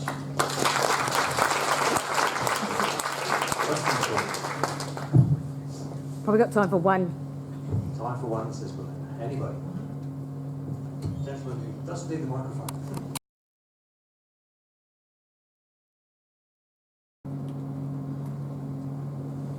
So just get my timer set. Welcome everyone, it's great to be here to talk about something I'm quite passionate about in the GIS field in spatial technology. I probably don't need to introduce it too much because it's quite obvious that the previous two presenters heavily rely on GIS to get their information and points and research across, which is good to see and not necessarily surprising for myself. I think it's fairly obvious that in the environmental practice that we rely on GIS quite heavily. Everything that we do out there on the landscape happens on the landscape, on the country, and we use GIS to really see what decisions we want to make and what's happening out there on the landscape. So, what I'm going to speak to you today about is the Main Roads project, the Great Northern Highway project, and mainly about the value that spatial technology brings to these kind of projects and to larger organisations and small organisations, and some of the new innovations that are coming out with spatial technology, especially in the enterprise level. That the face of GIS is changing and how we produce GIS products. So hopefully what you'll take away from that is a good introduction on how we utilise it and the value of that was. So I'm just going to quickly introduce you to the project itself and some statistics about the body of work that was done over the past 5 years. A large part of the presentation is about the WebGIS format, which is a great sharing collaboration for information format, which was heavily reliant on this project. If I haven't rabbited along too much about that, I'll just briefly touch on some of the automations that were utilised here to update environmental statistics. We did a lot of this over the last 4 to 5 years, and sort of keeping up with demand was quite important. And then I'll just go through a different example of the things you get thrown out of projects like this, which was reprocessing the environmental data that we had for a slightly different purpose, and it's generally around habitat connectivity under the ISCA framework that we put forward for the project. So the project, basically, Great Northern Highway, it's a joint venture, largely funded by the state government and also by the federal government. I think they funded it. And it was delivered through what was called an integrated project team, which is basically Jacobs Engineering and Arab Engineering working with Main Roads. So we're not just delivering it as private enterprises to Main Roads, we're actually working with Main Road staff. So it's a fully integrated project for that. So it's basically 200 kilometres of highway upgrade, new road as well, bypasses, etc. So those of you not familiar, the current works, which is called Northlink, on the Tonkin Highway, which now goes to Nangara Road, it just goes up the other night. This is from the new shape part right up to Lucan, so it's basically the extension of that project. So if I could sum up the project in one hit, is that it takes a lot to build a highway. It's not just a bunch of concrete and gravel put out there on the landscape. A huge amount of disciplines are involved in designing and implementing the planning of a new highway. And all of these disciplines are there, from geotechnical, landscape architects, acoustics, vibration, noise. I work with these disciplines quite a lot through this project, so all of these heavily rely on GIS resources and outlets to put their deliverables forward for the project. So, on the more topical, there was a large environmental program on this project. That whole 200 kilometres was basically split into 10 project areas. So we had separate environmental consultants and different engineers designing and planning the implementation of that project. Which meant there were multiple environmental approvals then, and heritage approvals for both state and federal government, basically around vegetation clearing, and also the protection of biodiversity along the corridor. There were two major environmental studies, which basically along the Great Northern Highway part, which was Phoenix Environmental Services, did the bulk work of that environmental study, and then also the proposed Middling bypass was completed by Folks Vision Consultants. So that's where we got most of our information from. A few quick stats here on the scale of this project. Over 5 years, in the GIS team, we received over 5,000 data sets. So this is largely updating data because there was a big hunger for information and for it to be up to date. And this ranges from cadastral boundaries, from road centre lines, from new road designs from the design team to aerial imagery and a lot of environmental information, of course, both from government sources and from private sources. Over that 5 years, in our sort of standard GIS application and bread and butter, as I call it, is our map outputs and our fig outputs. We produce over 5,000 of these, largely environmental, 47%. They were the winner on the project in terms of producing that body of work. And we roughly produced about 300 sets of environmental impact statistics over that 5 years.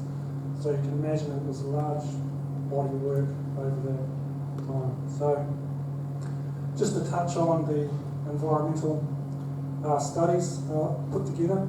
It's over 10,000 hectares of vegetation mapping, over 5,000 vegetation areas mapped, and basically describing this vegetation for threatened ecological communities.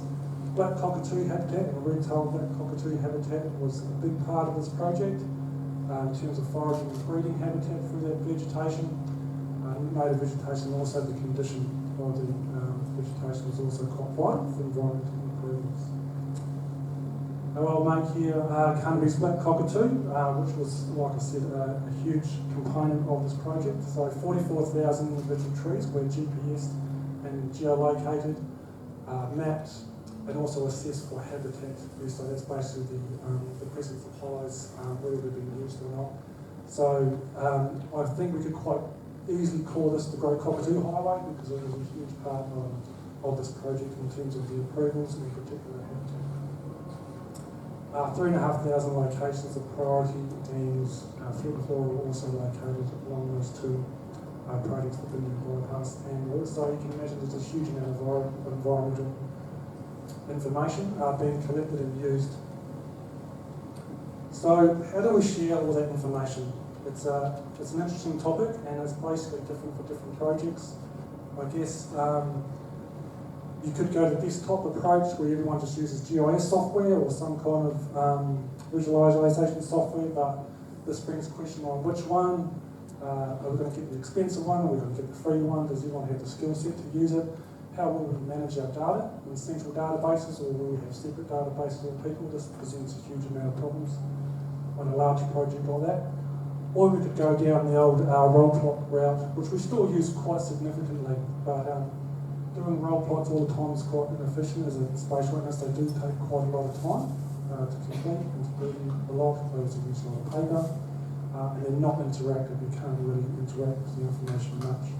But we did use them a lot because they are a very good tool to standing around in a circle to discuss environmental boundaries and impacts against new road design. So they were still a very important part of it. So we utilise WebGIS basically, which is for everyone on an entire project across those all disciplines. What is WebGIS? It's basically where you get a GIS desktop professional who formats all that information and serves it up through a web server, a GIS web server. Generally available in different platforms. We use ArcGIS as a very enterprise technology here. So basically, we format all that data, we map it out, we serve it up to the web, puts GIS in the hands of everyone on that project, all disciplines, and then serves out through the web. So what's the advantage of going through the web browser? It's available anywhere. I flew to New Zealand early on this year, trying to explain to my parents what a GIS analyst does is quite difficult. So I logged on to our webmap and then basically showed them what I do, and that explained it a lot better. I got some nods that time when I was talking to them about that. No installation is required. This is obviously a huge advantage. You don't have to get permission to do it. You just basically Google Chrome and internet connection and you can access all that data. It's also much faster to learn because it's very simplified. You don't have to learn about coordinate systems or different data types. It's all the data's loaded and they're ready for you to visualise. I think the hardest steeping curve to learn on the web map was remembering the password after I changed it, because that's basically, I would communicate that to anyone who asked me what it was. That's pretty much the steepest learning curve I think that people have. So how do we do it? Well, 70% of the work is really done on desktop level. We're getting AutoCAD information from the design team in terms of utilities, in terms of road design. We're getting survey from Google KML files, and we're getting a lot of spatial data in various GIS formats from environmental practitioners or from government. So we need to get that, and then they're also in different coordinate systems as well. So we get that into one unique coordinate system and get it into a geodatabase. So it's all in one GIS format and ready to serve out in our mapping products, but also then in our web GIS. And you'll notice that picture there, that there are tablets there as well, because it is able to be viewed on a tablet as well through a specific app, which I'll touch on in a minute. So here's what it looks like. Here's one of our web GIS apps here, the environmental one. So essentially here you can see on the right there's a whole lot of information here that you can turn on. There's usually a set of information there which is used more often, but you can always add more and store it in the board and search for it. So here we've got some contour information, we've got the aerial imagery in the background, we've got the vegetation mapping here that indicate these potential cockatoo habitat trees here. So basically, and the road design here, which is basically where you can interact and see where that new road design and what the constraints are there. For engineers and or for environmental practitioners. Some of the other new innovations are the invent of this thing called operational dashboards, which I just started to use. So basically this uses the WebGIS data and then puts it into a slightly different format. So this is when we're getting information from the field when the roads are being constructed. So this is about where are they clearing.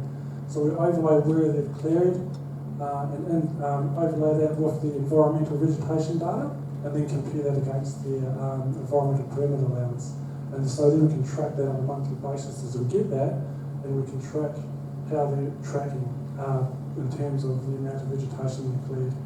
Like that. Very useful for hire managers who just want to know, are we compliant? Are we going close to our allowance? No, we're good. And then taking the data out into the field. So a special treat for morning teas that I do actually have a couple of iPads here which I can hand out, which has got data loaded on it. This is incredibly useful, especially some of the younger engineers utilise iPads out on site, because basically they were out looking after the coordinated construction of the road. They knew where no-go zones were, they knew where their priority flora was, they knew where the road design was, who owned what land, heritage sites, you name it. They could actually get quite comfortable walking around their site and knowing where things were. I think a good example, one of the younger engineers used was their contractors were up through an ecological community, I think, patch, quite close to it, not right into it, but they were getting close to it, and she just drove past and she knew what it was and told her to get out and go park somewhere else. So things like that they can pick up instantly on site can be very useful in terms of compliance. So to really sum up what WebGIS can do and what it does for collaboration and that information sharing is that our environmental consultants can see all that environmental data from the environmental study, and then they can see when the new road designs are coming. We've got about 1,300 different versions of road designs over that project, so designs are often tweaked and changed. Or it might be a multi-criteria analysis where we've got different roads going in different directions and we want to know what the impacts are on the environment for those different options. So again, engineers can also see the environmental data there and know where their designs and what the environmental constraints are there. So this generally created a very healthy tension in the project and healthy conflict, because you can see each other's information, which means you're going to have to meet, you're going to have to discuss what the issues are here. And they're generally discussed earlier on, because you're instantly seeing what the updated information is saying. You're getting meetings, you get in front of engineers, in front of roll plots and saying, well look, we really need to potentially change this design because the environmental impact may be too large, may not get environmental approval. That last one just down the list is another example of a geotechnical investigation that happens over the project. They need to know where the road is. They also need to know where the environmental values are so they can choose where they put their test pits for the geotechnical study there. So another example, multiple disciplines working together. So just moving on to things such as automation. This is a bit more technical, but I'll try and keep it high level, which I have. So basically, automation and basic environmental statistics, we ran this a huge amount. So basically, you see up there on the right there, we've got a road design, we do a bit of a buffer on it. We want to know what the environmental values are there, how much native vegetation are there, what's the cockatoo habitat that could potentially be impacted there. So it's a fairly basic process. It's just basically want to clip out that information and summarise it. So if you're doing it 5 to 10 times over and over because designs are changing constantly, then saving time through automation can really help keep up with demand, especially if you've got a deadline to meet. We're basically doing all our study together to put that application in, and the designs are changing, even on the same week that we're basically going to handle this in. So when things change, we need to rerun these statistics over and over again. So it gives fast turnaround for data requisitions. And it also reduces error. You let the computer do the work. Cut down on all that copy and pasting that some of us love to do. So it really gets accuracy and reduces that error. So how do we do it? Well, basically we have all that information in the geo database. We choose our automation tools. Some of these are quite simple, some are quite hard. I use Python scripting, which is a programming language. Any people interested in data analysis or environmental data analysis, if you want to learn programming language, Python is generally the best one I would recommend. But there's also integrated, like such as ModBuilder and ArcGIS, where you can actually step through processes like this quite quickly. And there's also the feature manipulation engine, which is a software I'll touch on in a minute. So basically, what we do here is we do that simple process. It takes probably an hour and a half to do it at a desktop level. It takes about 45 seconds if you've automated it well, and gets that statistical summary in a database. And generally, this is where I left it. Because we love to use Excel. I'm a big fan of Excel, but I'm not a big fan of taking the data out of the database, copying and pasting, and doing all that manipulation. Excel can connect to databases quite easily. It can connect to a huge amount of data sources, even web resources, cloud resources these days. So what we can do there is that you let the Excel look at the database, and then you do what your pivot tables are by looking at that table. So that means you don't have to reformat your statistics all the time in an Excel spreadsheet. You basically refresh, because if you run that process again in the background in the database that updates, you refresh that Excel, re-looks at the server, and then you've got an update. So then you're not doing all the copying and pasting and potentially introducing error. So just to touch briefly on a fairly left field job that I had on the project, which is to do with our ISCA accreditation. So basically, we wanted to get the ecology credit in terms around the habitat connectivity. So we had all that environmental data, all that vegetation data. It didn't really go into habitat connectivity, but we could use it for this purpose. So basically, what we needed to do is we needed to reprice and get attributes around our vegetation data. So ICSA came up with that good condition vegetation, 100 metres in width. It's surrounded by other good conditions, high connectivity, and then wind through to moderate, depending on the size or the width of the vegetation and its quality. So we had vegetation condition, which was easy. We knew where all the vegetation was. So the issue really came up is that the nature of mapping highly fragmented vegetation in the northern wheat belt, which is very common, is that what's the width of the vegetation? It's actually quite difficult. Look, we can get the area, we know how long it is around it, but GIS systems don't actually give you the width of the polygon. So if they're very irregular in shape, you can see here a nice long one on a intersection which bows out there slightly. It's quite difficult to measure that with in an automated way. There were 5,000 polygons, don't forget. I didn't really want to go and measure them all by hand, so I had to come up with something a bit more intelligent. So I used what's called the bounding box, the extent of the vegetation. So this basically where you can get a simplified polygon around vegetation areas. You'll see the middle one there is skewed slightly, so that basic method wasn't really quite going to work. So then I basically went through a methodology of getting a statistic about the width of each polygon, and then put it into categories of vegetation condition. So I use the feature manipulation engineer. FME is a fantastic piece of software, especially if you're working with lots of data and spatial data in different formats. It is an absolutely phenomenal piece of software. What I was able to do was just really test my methodology, which I had to tweak, and it was really quite a bit more complicated than I've set it up there. But basically, in terms of doing this in ArcGIS, it would take a lot longer. This was a lot easier with this piece of software, and basically ended up with some nice neat statistics about the habitat connectivity through there, and then had to map it out and provide that data.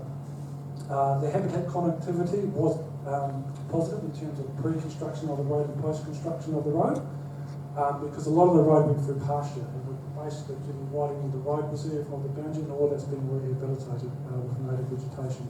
So in the future, as that establishes, we're getting greater connectivity in terms of habitat connectivity, in terms of the methodology we came up with. So just recapping at the end there, having an information sharing platform, a large project like this where there's a lot of disciplines is actually vital for collaboration and ease of information flow as it comes in to get it out to people so they can make their assessments on new designs or new environmental data, new constraints. Automation was key to keeping up with demand. Running the same process over and over again is a bit tedious. It can get quite boring, but automation really makes your life easier. And having various software available, not just ArcGIS Desktop or Quantum GIS, there's other software there that really helps you manipulate your data much faster, much more easier. And so when you get something out of left field, like what's the width of your vegetation in a highly fragmented area, you can meet those challenges. So that pretty much sums up the presentation.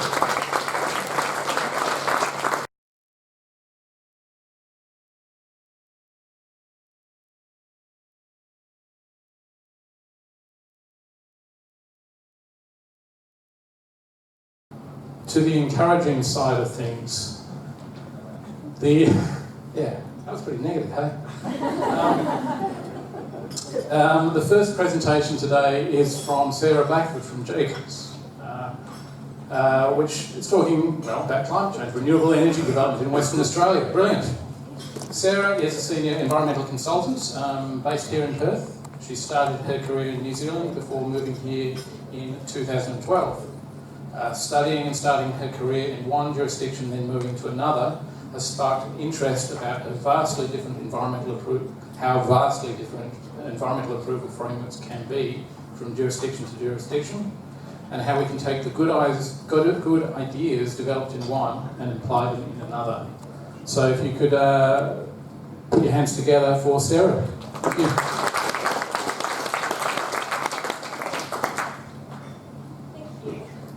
So today I'm going to be talking about drawing lessons from New Zealand to provide a more supportive regulatory framework for renewable development here in Western Australia.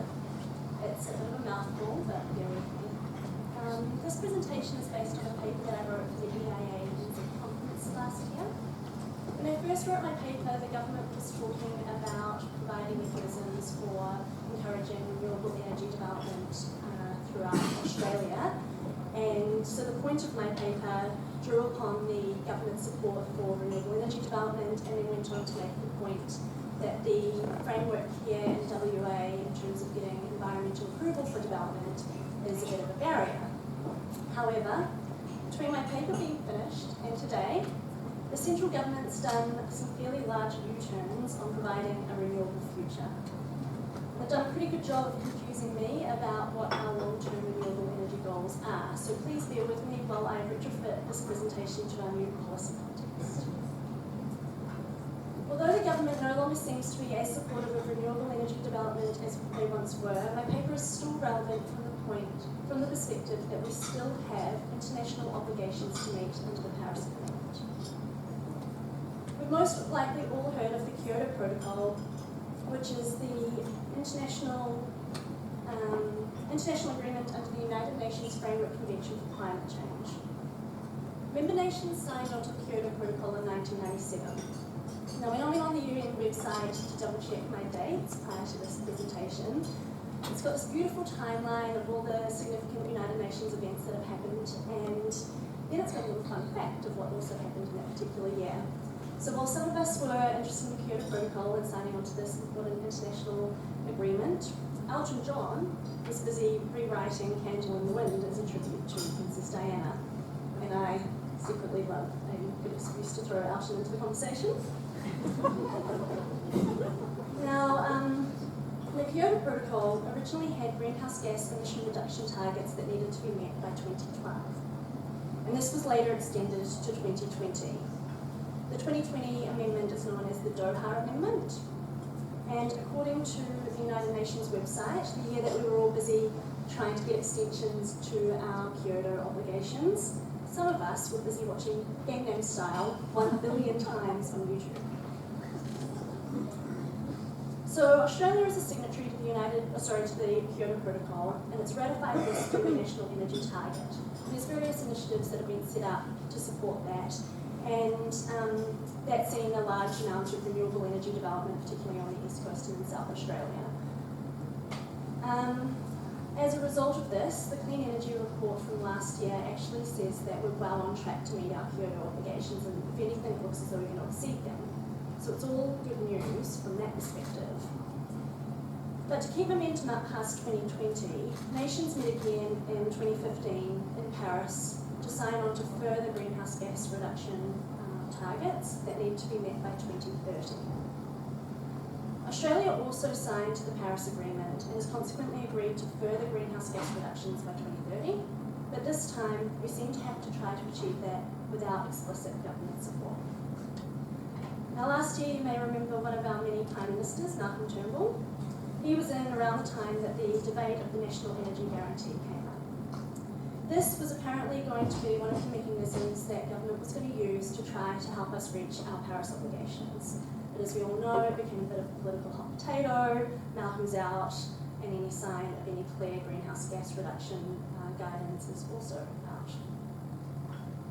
What all this means in the context of my presentation today is that the government now seems to be relying more heavily on the free market to provide enough renewable energy development for us to meet our Paris obligations. I'm certainly not an economist, but I do seem to remember from high school economics something about barriers to entry, which brings me to the new point of my presentation. With the market now more responsible for providing renewable energy development on its own than it once was, we need to be doing everything we can to remove the barriers for that development to happen. And in my opinion, the West Australian Environment Framework is one of those barriers. Controversial, but I'll give the audience, but I'll just bear with me. So,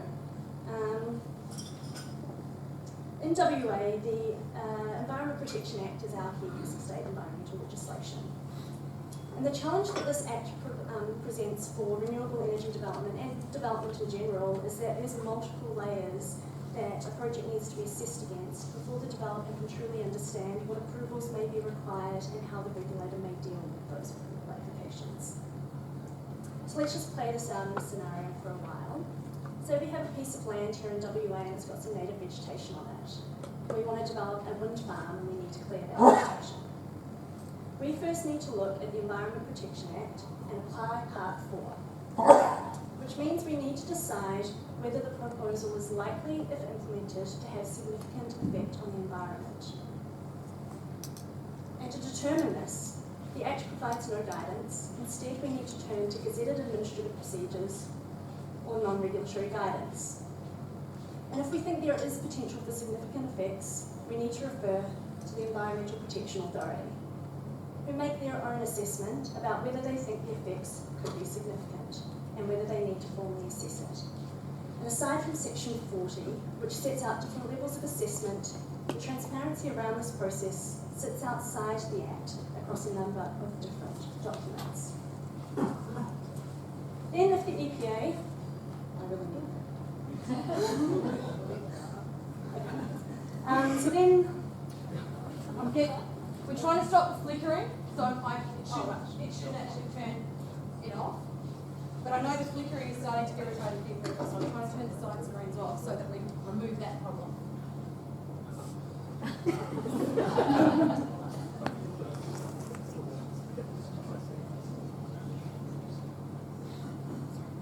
looks like we'll have to leave one up, so I apologise for the flickering. I can only turn off one at work. Okay, so where were we? So section 40, that tells the regulator what the levels of assessment are. It's hard for us to figure out what that might be, so we're having to refer to some separate guidance. Then if the EPA decides that the impact is not significant, but we still want to clear that vegetation, we need to go back to the Environmental Protection Act and apply Part 5, which contains requirements for clearing native vegetation. To determine whether or not we need approval to clear the native vegetation under Part 5, we need to look at exemptions in the EP Act and in the EU regulations. And if none of these exemptions apply to us, then we need a native vegetation clearing permit, which isn't assessed against the significance test like it would have been under Part 4. Instead, the Department of Water and Environment Regulation needs to assess it against a set of clearing principles. Then once we've dealt with removing that vegetation, we need to go back to Part 5 of the EP Act to determine whether or not our facility is a prescribed premises. Because prescribed premises require a works approval to be constructed and a licence to be operated. Now these works approvals and licences are generally thought of as being for facilities that have the potential to cause pollution, but the Act doesn't say that. The Act actually doesn't define prescribed premises at all. They are defined in the Environmental Protection Regulations, which say that a prescribed premise is a facility that's listed in Schedule 1. Now in Schedule 1 we find a long list of premises, all of which generally have the potential to cause pollution, so we wouldn't expect to find renewable energy development here, and we don't. But we do find this, Category 53, electricity generation from fuel. But what is fuel? There is no definition for fuel, nor are there any exclusions for renewable energy facilities. So is a renewable energy development a prescribed premise? I'm not sure. And all of this is even before we start looking at the Commonwealth legislation, implications of any overland flow paths on the property, and planning approvals. Now, as I said, this is the process that would be followed for any development here in Western Australia, not just renewable energy development. But I hope that I've made two very clear points. The framework here is confusing and cumbersome, and I'm not quite sure the environmental outcomes are any better for it. There's also some parts of the system that are outdated and difficult to apply. And what I haven't mentioned until now is that this is the exact same process that would need to be followed if we were wanting to build a coal-fired power plant on the same site. Thankfully, we don't have to look very far to find an example of a framework that is a lot more supportive. So I guess you all picked up on my Kiwi accent. This is where I get a little bit patriotic. So, the Kiwis have one piece of environmental legislation, which is the Resource Management Act. Now, this is partially due to the fact that they don't have states, so the system's already a little bit simplified because of that. But this act is also quite, well, a little bit newer than the WA system. It's streamlined and it's very clear. It also has a clever way of specifically supporting renewable energy development. So if we think back to our piece of land with the native vegetation on it and wanting to build a wind farm, if this was in New Zealand, we would go to the Resource Management Act and we would apply for a resource consent, which is the only type of approval, environmental approval, that you need for any type of development in New Zealand. The regulator then assesses the application for resource consent under Section 104. And Section 104 says that when considering the application for resource consent, the decision-making authority must have particular regard to Part 2. And Section 7, which is in Part 2, says that the decision-making authority must have particular regard to the benefits to be derived from the use and development of renewable energy.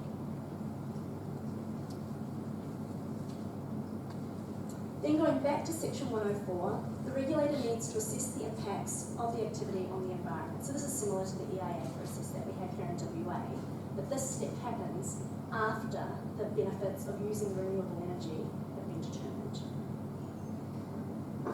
Then the regulator also needs to consider any relevant provisions of national policy statements. And guess what? There's a national policy statement for renewable electricity generation. This handy document tells all decision makers how to assess the benefits of renewable energy. So all decision makers across the whole country assess every application for a renewable energy development in exactly the same way. And this way lets them balance the impacts to the environment against the benefits of using the renewable energy facility. The National Policy Statement also contains guidance for how to determine what the benefits of the proposal are, so that this aspect is kept uniform across all regulators across the whole country. This provides certainty for developers and it allows all parties to understand exactly how an application for renewable energy development should be treated. Furthermore, the overarching objective of this document, I'm going to read here, is to recognise the national significance of renewable energy development such that the proportion of New Zealand's electricity generated from renewable energy sources increases to a level or exceeds the New Zealand government's national target for renewable energy generation. So this document specifically talks to New Zealand's obligations under their international agreements. Whereas in WA, not only is the system complex and difficult to navigate, but the EPA and DWERA are given no leeway to balance the benefits of the proposal against the environmental impacts that it may have. There's also no obvious synergies between our environmental framework here and our obligations under Kyoto and Paris. So even when we do start to see government support for renewable energy again, the framework really isn't set up to be complementary. Now, it's important for me to say here that I'm not advocating for the New Zealand system. It definitely isn't perfect. But I just wanted to talk about it as an alternative and to try and start the conversation.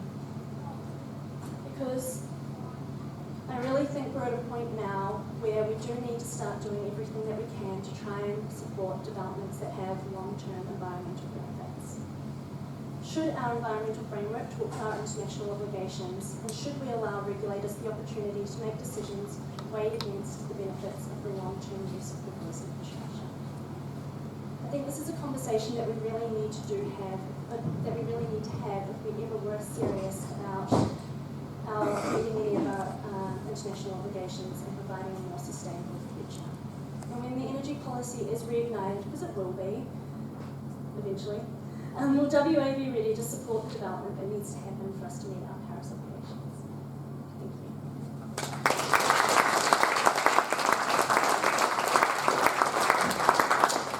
Thank you. Thank you.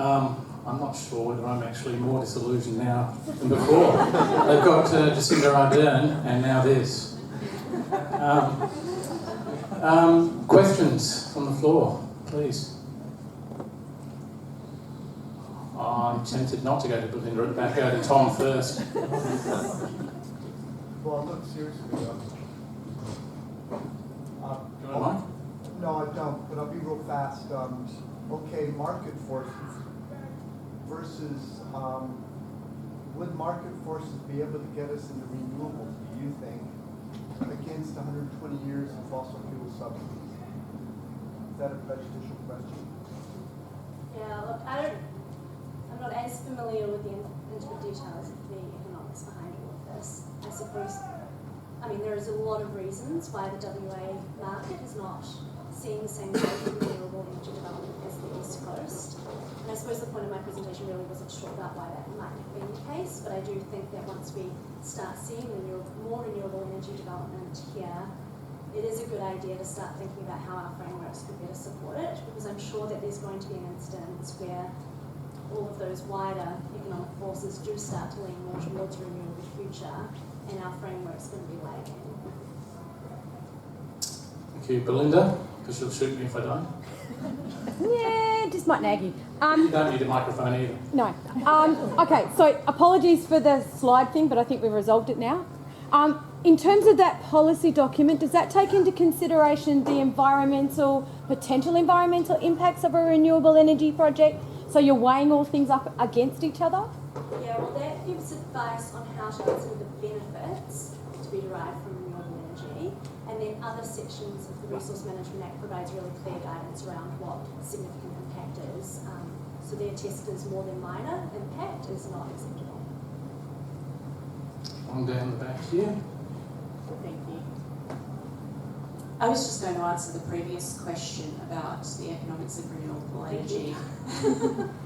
I've got a few people who work in the energy generation industry, a few friends, and they all agree that nowadays renewable energy is far more economical and cost effective than fossil fuel energy generation. Any other questions? I got one. Only one got each. another one. Only one in. Belinda, go. I think So- time for one more. In terms of the approvals processes, what do you think might be the two key things? Because WA is going through a potential reform of the Environmental Protection Act this year, that you think New Zealand's processes or concepts we might be able to take and integrate into feedback to our government? So the thing I liked about practicing in New Zealand is that all of the assessment criteria is set out in the legislation. So there's one place to look. But that's also facilitated by the fact that the planning framework is embedded in their environmental legislation. So the environmental legislation will contain the objectives and the high-level assessment process, and then the individual town plans contain the rest of it. So it is different, and it's difficult to apply here in WA, but I think that the synergies between the planning framework and the environmental framework really helps. So And in the planning summary, framework here is going through reform as well, so. but in summary, making sure that things are clear so there's not subjective or put into secondary type things where people can reinterpret it. Yeah. And especially with a lot of the guidance here, it's non-regulatory. So then as a consultant, you sit there and you're sort of trying to advise your clients on guidance that the regulator has, and also it's not necessarily a mechanism for the regulator to really enforce their guidance. And so if it doesn't really apply to your client, how do you balance that with advice? Andrew? I might be asking questions in an emotional basis. I'm concerned in WA that we don't have, well, we believe we have a strong legislative framework to protect biodiversity. But I was kind of like getting the feeling that we're setting up a system where we're trading off between different environmental values or potential values, and I just feel, any comments about that, about how we even address biodiversity protection within this new framework? I like where you're going with New Zealand stuff, but we've got a lot of reform. She's lectured in plant ecology at the University of Exeter for some years, with her research specialising in the ecology and conservation of European orchids. A research opportunity brought her to WA, where she worked with teams at Kings Park, UWA and industrial partners for 5 years on strategies for the restoration of native flora in a hotter climate. She is currently the environmental lead at bushfire prone planning. And then moving on to Mike. Mike's got about half a page here. He's the fire expert. I think a lot of people will know Mike. Mike's the director of bushfire prone planning, and has extensive experience in tenure-blind bushfire risk management across the state, in the State Administrative Tribunal and hearings as expert witness. He's a level 3 bushfire practitioner with a grad dip in bushfire protection, and he's one of the most experienced fire practitioners in the state, if you didn't already know that. For 15 years he was employed by the Department of Fire and Emergency Services. He was seconded to the Shire of Mundaring during this time as the Chief Bushfire Control Officer to manage their fire and emergency service portfolio. He headed up the state bushfire mitigation portfolio for DFES.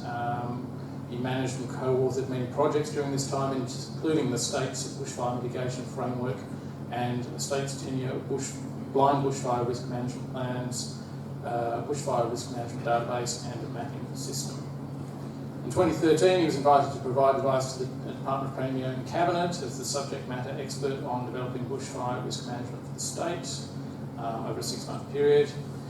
Mike spent much of his previous career in regional and remote areas and has worked closely with communities, thank you, Mike, like the Chunanjara in recent times and still continues this support. So if you could bring your hands together to welcome them both. Thank you.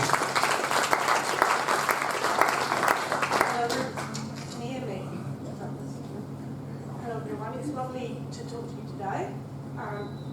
I'm essentially going to be addressing this very brief graphic. We mostly deal with, as ecologists and environmentalists, with trying or advising where areas of native vegetation and fauna import should be conserved and retained. It is arguably the case that certainly within the bushfire area, often the same piece of vegetation that ecologists and environmentalists may have been arguing should be retained, from a bushfire perspective has been recommended to be removed. The bushfire sphere is heavily regulated because people die. On average, I believe the statistics are, I did a brief envelope calculation, 29 over the last 100 or so years. That's one in person dying every 4 years, and more recently, on average, one every year. So there are teeth to those regulations. Oops. What did I do? I broke it. Just a brief talk outline. For those of you who are unfamiliar, I will quickly summarise current planning-related bushfire regulations, since these were revised at the end of 2015. I will review on a practical basis how we are striving to achieve an appropriate balance between bushfire risk management and environmental management. There are some discussion points to draw your attention to, perhaps regulatory issues that we might think about inputting, and Mike will take over because I'm sure he wants to see some really good discussion and to answer some questions as well. We will also draw your attention to areas where you can input as ecologists and environmental scientists into government reform in the bushfire area, because we need more ecologists and environmentalists in that sphere. So the bushfire, I'll go back one. There are two main regulatory pieces of legislation that we deal with within the bushfire sphere. One, BAL assessments, bushfire attack level assessments, and under AS 3959, and the other in terms of state planning policy 3.7. The bushfire attack level assessments were revised substantially following the Victorian bushfires like Saturday. Here you can see the impacts of those from aerial imagery. It's an Australian standard, so it applies to the whole of Australia. The revision in 2009 was the implementation that was brought into Western Australia in 2015. That is just going through another revision, and that revision is due to be implemented this May. The overall goal of a bushfire attack level assessment is to improve the ability of buildings to withstand bushfire, giving a measure of protection to building occupants. The relationship to vegetation is stated, as in the measures contained in this standard cannot guarantee that a building will survive a bushfire event. This is substantially due to the degree of vegetation management. There is, however, no impetus nor inclusion of a balance between environmental management and bushfire management. A bushfire assessment at level 1, many of you may be well familiar with this, many of you may not. You look through the line at the top, we look at the vegetation surrounding the proposed or indeed existing building. We look at the vegetation areas, we categorise that vegetation, we measure them and determine what radiant heat flux band is likely to apply to the building from that vegetation. The way that vegetation is classified is I'm going to call it a can of worms. We probably won't go into that too much in detail. Moving on. The bands of radiant heat flux are determined by slope, distance, and the way that vegetation is characterised using a set of fire equations. That will then determine the highest bow of vegetation, determine the bow that the building should be constructed to. The limit within the state in terms of we do not build above a bow level of bow 29 on normal circumstances. And that's a limit is imposed by the regulators. So that's bow assessment. We also have State Planning Policy 3.7, also built in at the end of 2015, mainly generated by, this is a bushfire in the Perth Hills, which many of you may remember. The overall goal of State Planning Policy 3.7 is to preserve life and reduce the impact of bushfire on property.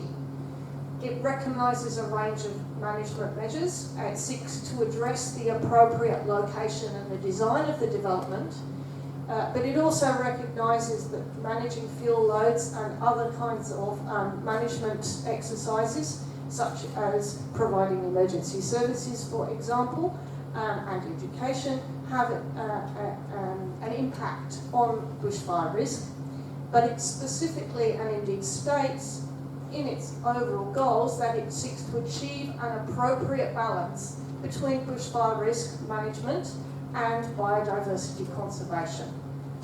That kind of makes me happy, kind of. So State Planning Policy 3.7 assesses things like development design, location, and an asset protection zone, which is the area around the building, 20 metres or so roughly from that building. It also looks at things like the design of vehicular access, the availability of water to put a fire out, and the way that emergency vehicles can get into and out of that building in order to put out a fire.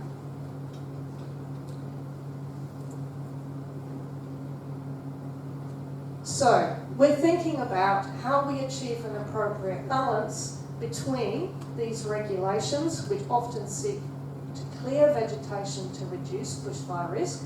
There's nothing like concrete for suppressing a fire, apparently. How we meet our clients' expectations within the current regulatory framework. That will be me. I'm then going to think about, as an ecologist, how I might improve the current situation, and leave you with that when I hand over to Mike, who might ponder some thoughts on these aspects from a more fire-orientated perspective. So, how are we attempting to meet our clients' expectations given the current regulatory framework? Ensure a clear link between bushfire safety and habitat or vegetation management and those requests for each project. That's some very polite ways of saying that when I get a phone call, we always produce reports that are based on what's on the ground. We certainly don't pay that much attention to requests to remove trees, etc., based on a perceived request from clients that their bushfire risk requires it. We go out to site and we fulfil what we are required to do according to our appropriate professional responsibilities. Did I say that? No, I didn't. Okay, moving on. The other thing that we do as a company is that if the native vegetation requires to be removed for a development, we only produce reports that address BAL 29. As you may recall from my discussion about bow assessments. Bows go in bands. The lower the bow, the lower the requirements for the building design. Okay? Technically, the lower your bow, the more cheaply you can build your building.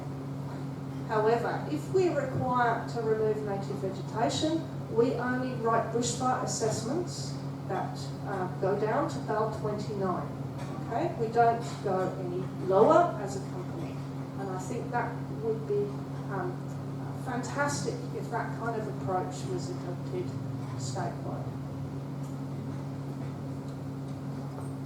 The other thing that we recommend to our clients is the early implementation of both environmental reporting alongside their bushfire management plan or their BAL assessment. And we often interact with architects and planners, the planner at the beginning of the project. This is because that perception of conflict between bushfire assessment and environmental reporting is often an actual conflict, or can be an actual conflict. The earlier we get in and encourage the client/architect that if they move their building 5 metres, they wouldn't have so much of a problem, the easier and cheaper it is for everybody to progress. It's better for the environment. It also makes the client happy because they have to pay all their consultants less money.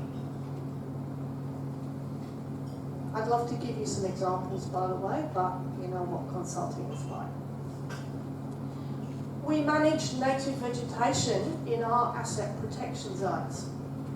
There is perhaps a perception that an asset protection zone is a cleared area of mulch or concrete or something similar. We don't work like this, and we have projects where we manage native vegetation, which has been there present, and we manage that into the future. And I'll show you some photos of projects that we've done exactly that, retaining as much habitat value as we possibly can. Finally, we also look at restoration, planting and landscaping, and we would encourage everybody to consider their bushfire impacts at maturity, especially if there are surrounding developments which may or may not come to fruition in the future. Do think about the impact, the resulting bushfire impact of a restoration on all the houses that may or may not be built adjacent.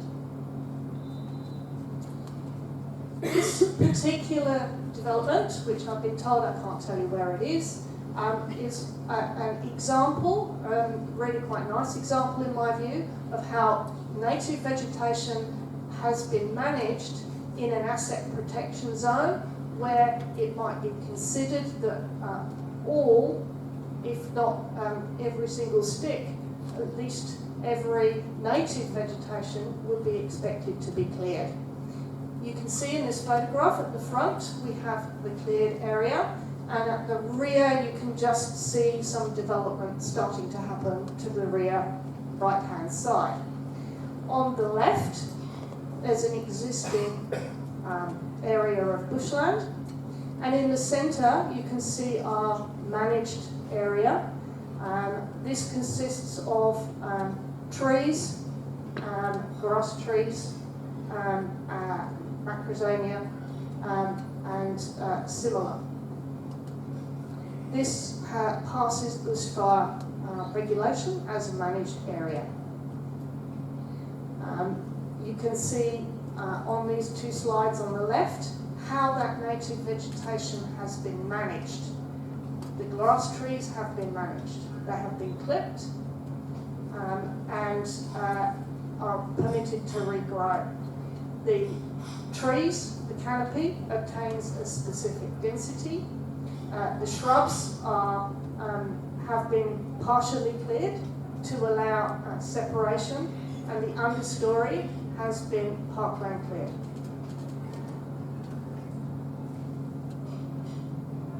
This slide, I hope, reinforces the idea that while clearing, parkland clearing may not be considered ideal from every ecologically sustainable perspective, we have at least within this area retained a number of habitat features, at least to an advantage compared to the completely cleared assumption. Within this area, we will have the managed area. There are also going to be extensive paths, networks of paths. There will be sprayers, there will be management, and this is ongoing. So there are some recommendations and how I'm going to then flick through. I don't realise we've done so long. Aspects for discussion from me. There are no impacts of prescribed burning on bushfire assessment yet. There's no recognition of positive impacts of native vegetation on bushfire. There's an argument that we could in fact increase canopy that's currently limited in managed areas. And there's an obvious suggestion that we should return to an emphasis on building to the environment rather than modifying the environment to suit bushfire. And this is where I hand over to Mike, and he will finish, hopefully.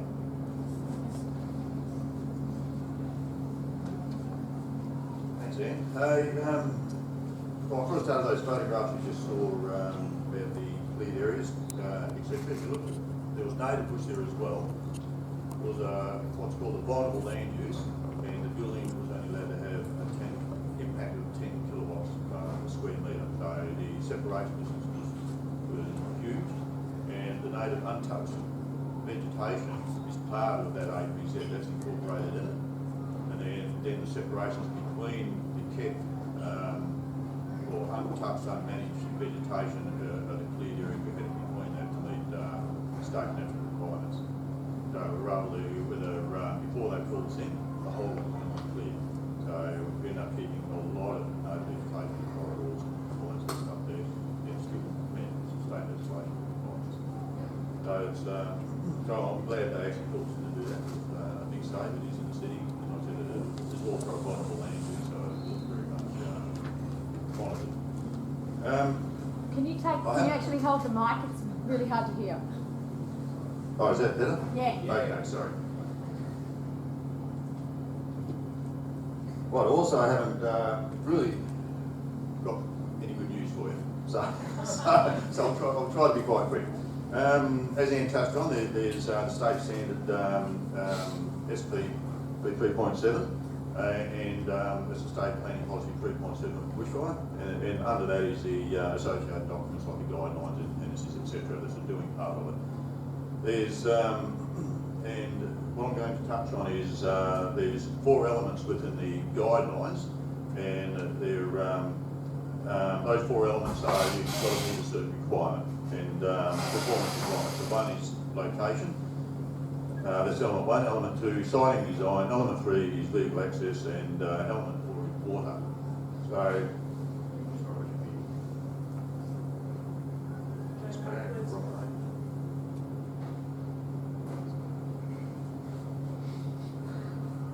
Right, okay. And element 4 is water. The one I'm going to touch on is vehicle access. And if you're not aware, there was a draft appendice came out, which is an update on the guidelines. In 4 years there have been 3 updates on the guidelines, and the 4th one is coming in. And Doofus wrote or developed the appendice or the appendix for vehicle access. With vehicle access, at the moment, if you're familiar with it, you'll know what I'm talking about. There's a table and there's certain requirements that have to be met if you're doing a development, if you're doing subdivision, and it's not only within the subdivision, it's quite often the access roads leading to the subdivision. And with the this diagram, why I put that there so you get in your heads, the paved road area, your trafficable shoulder, and your transversal verge. This is out of the draft document. There's a table 6 in the old guidelines, and the main carriageway width used to be 6 metres that you had to meet.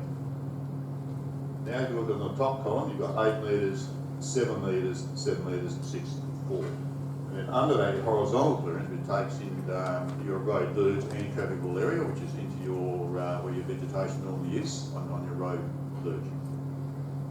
Here you've got to add, so now it's 8 metres, you've got to add another 2 metres. And we're at 7 metres, you've got to add another 2.5 metres for your development, for roads leading into your developments. So your roadside clearing, if this gets through, is going to take out a lot of the vegetation that you have. And if you look at the hills, a lot of those roads are only 4 metres. If you're lucky, they'll be 6. So to widen up, you're going to have a lot of erosion issues, etc.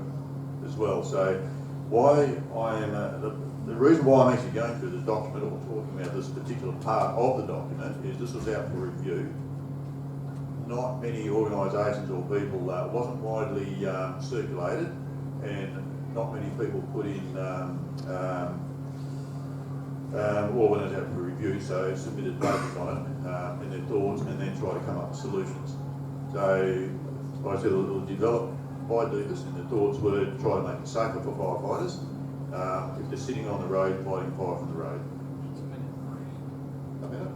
Okay. From a firefighting perspective, you don't sit on the road and fight a fire, you follow the fire. So we put some challenges to them, and it took a long time to put together our when we reviewed it. Okay, I won't go through all this then, because I've only got a minute. So the bottom one, which is impact on various aspects of the environment, is vegetation, habitat, community loss, erosion, and unwanted vegetation growth. So when you clear it, you get your weeds, you lose your habitat. So this is coming out for another review, I believe. So if you can, go to Department of... Next one. Okay. Department of Planning website. If you're registered to be informed of when this comes out, so that's Department of Planning, Lands and Heritage, so that's when the next one this comes out. If you can get involved with it, because there is a lot of unnecessary clearing going on, hiding behind safety for firefighters. When it is a hazardous environment they're working, they don't need the area to work on the road, they'll work next to the fire, chasing the bank fire. I suppose we'll stop there and then that is about it, yeah?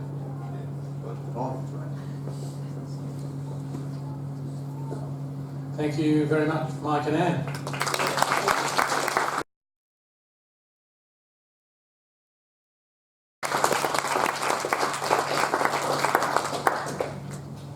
Hi everyone. Hi, I'm Kate. I'm a senior consultant at Jacobs. Some of you may have picked up that the byline in the program saying cumulative impact assessment and legal risk does not appear up there. As often happens with these things, I sort of got taken sideways and I had a discussion with some lawyers about potential risks involved in cumulative impact assessment. I decided that this talk would be much more interesting for everyone.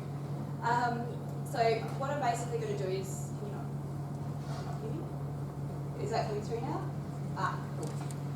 Okay, so I'm basically going to be making a case for top-down cumulative impact assessment, and I'll go through what that means as we go through the talk.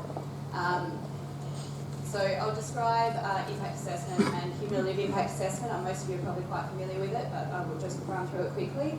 And then describe the two general approaches that you'll find in different countries and different regulatory frameworks, which is top-down and bottom-up. We'll look at the benefits and drawbacks of both and explore a hypothetical example to flesh out some of the issues that you come across when you're doing bottom-up impact assessment, and we'll conclude on some emerging issues. So first of all, it's my beautiful clip art work here. This is just to quickly sort of give you a visual impression of a basic impact assessment of a single proposal. So you've got your factory building in the middle, you're going to have lots of trucks, you'll probably kill some fauna. You're going to have to clear some native vegetation, you'll probably pump some pollutants into the atmosphere and have some discharges to land. That's all well and good, that's your basic straightforward impact assessment for that project. Now, cumulative impact assessment is looking at the combined impact of a number of different proposals, whether they're geographically close and they can be past, present or reasonably foreseeable future projects. And reasonably foreseeable is quite interesting because that's not very well defined, and that could actually mean that it's a project which has got some investment but hasn't been impact assessed yet. So that also leads to how do you actually assess the impact of a proposal that the people haven't actually assessed. It hasn't been assessed by the people who are actually wanting to do the proposal in the first place. So this is just a spatial impact diagram. So if you've got a number of those factories together, you're going to be multiplying all of your impacts, obviously, across a geographic area. And then across the time, your past proposals may not even be active, but the impacts are still being felt. There might be areas that are still cleared. Fauna populations might be trying to recover from any impacts that they've experienced. And then your future projects as well. Now, this is the top-down and bottom-up approaches. So your top-down, basically the government takes the leading role and they quantify the environment within which projects are going to have their impact. So you would have massive regional studies, quantification. It's a lot easier with things like air emissions, so you can quantify the amount of pollutants that can go into an airshed without there being serious environmental impact, and then you can set a threshold, and any industry that's emitting into that airshed then has to stay under that threshold. It all gets a lot more difficult, as all of us know, when you get into things like ecology, fauna and vegetation. So the theory is that the government leads this strategic assessment, and then they define what is an acceptable impact level, and then every proposal that comes through is assessed within that framework. So there's already an automatic framework within which that assessment happens. Bottom up, proponent led, is where we are here in WA. So you have a proposal, you undertake some environmental studies, and you assess that proposal, and then the proponent then tries to quantify their cumulative impact along with other similar industries or similar proposals. So it's very proponent-led, it's very bits and pieces, it's not an over-guided strategy from above. So obviously the top-down method has got some major bonuses. It's strategic and it's regionally led, and it can include a lot of non-commercial interests. So once you're being led by proponents, mostly those interests are commercial, whereas more of a top-down method can take into account environmental values, social values, those kinds of things that are probably not quite as much at the forefront for a proponent, although they are obviously needing a social licence to operate, so it is concerned. There's assessment consistency between the proposals, and the government can put out industry guidance. The drawbacks are it's very costly, and obviously that would fall on us as the taxpayers, and it's unlikely to be timely, which I think we all have experienced that with government. Bottom up, the proponent normally has the financial resources to be able to undertake the cumulative impact assessment, and it reduces the financial burden on the state, but it does make it quite complex. So this is just an example that my ex-colleague James will recognise. So when you're talking about trying to undertake a cumulative impact assessment, you're assessing your impact but also other proposals, and as anyone who works in the impact area will know, the way that different proponents and different consultants actually undertake their impact assessment is quite varied. So here we have an example which is based on a risk assessment framework. So this is the Thunderbird Mineral Sands project. So it's very specific about what is an incidental, minor, moderate, major or severe impact. And it's looking at consequence and likelihood in a very structured way, like you would do any sort of risk assessment. So we have an outcome here just basically down the bottom which says we'll have a minor consequence. It's almost certain that we will have minor consequence, therefore it's a medium residual impact. Now I looked up just a random recent PR on the EPA website, and this is the way that they phrase their assessment, which is considered unlikely to be a significant impact. So how do you bring those two things together? If you're trying to do a cumulative impact assessment of these two proposals, you've got one style on the left, one style on the right, and you've got a giant pile of paperwork and you don't know what to do with any of it. To add to that, if you've got a reasonably foreseeable future project, it hasn't even been impact assessed, whether or not that's compatible with your risk assessment, so you've got more paperwork and more stress. And if you try and add all of that together, then you probably look a little bit like that. You will end up looking like that. having done a few cumulative impact assessments myself, that is pretty much how you end up looking. So what do? Can you try and work out a merged cumulative impact assessment using the results of somebody else's impact assessment and try and merge it with your own? Do you try and then reassess the impacts that another proponent has already assessed using your own methodology, which to me seems incredibly risky and very likely to irritate other proponents if you come up with a different answer on their impact than what they did? And then we have to try and incorporate these reasonably foreseeable future projects. So for me, what I wanted to highlight is that this is an emerging issue. We're getting more and more concerned about cumulative impact assessment. It's been coming to the forefront. It's been a little bit of a soccer ball for a while. Initially it was going to be proponents had to do it, then the EPA decided they were doing it, and now it's back onto proponent-led again now. So how do you do this? How do you even make these things come together? And I don't believe that that's something that we can do as consultants, and it's not something that we can do under a proponent-led approach to cumulative impact assessment. So I guess what I'm trying to make the case for is, despite the fact that it's probably horrifically expensive and won't be timely, that it really does need to be a top-down approach for us to be able to achieve anything significant for the environment in terms of cumulative impact assessment. It's a little bit henpecky at the moment with proponent-led assessments, and without that overarching strategic framework, it's kind of getting lost in the background. So we have basically at the moment a bit of a stalemate because the government's not investing in that strategic assessment, and it's very difficult, given what's publicly available in information, for a proponent to then assess another proponent's impacts at the same time as their own.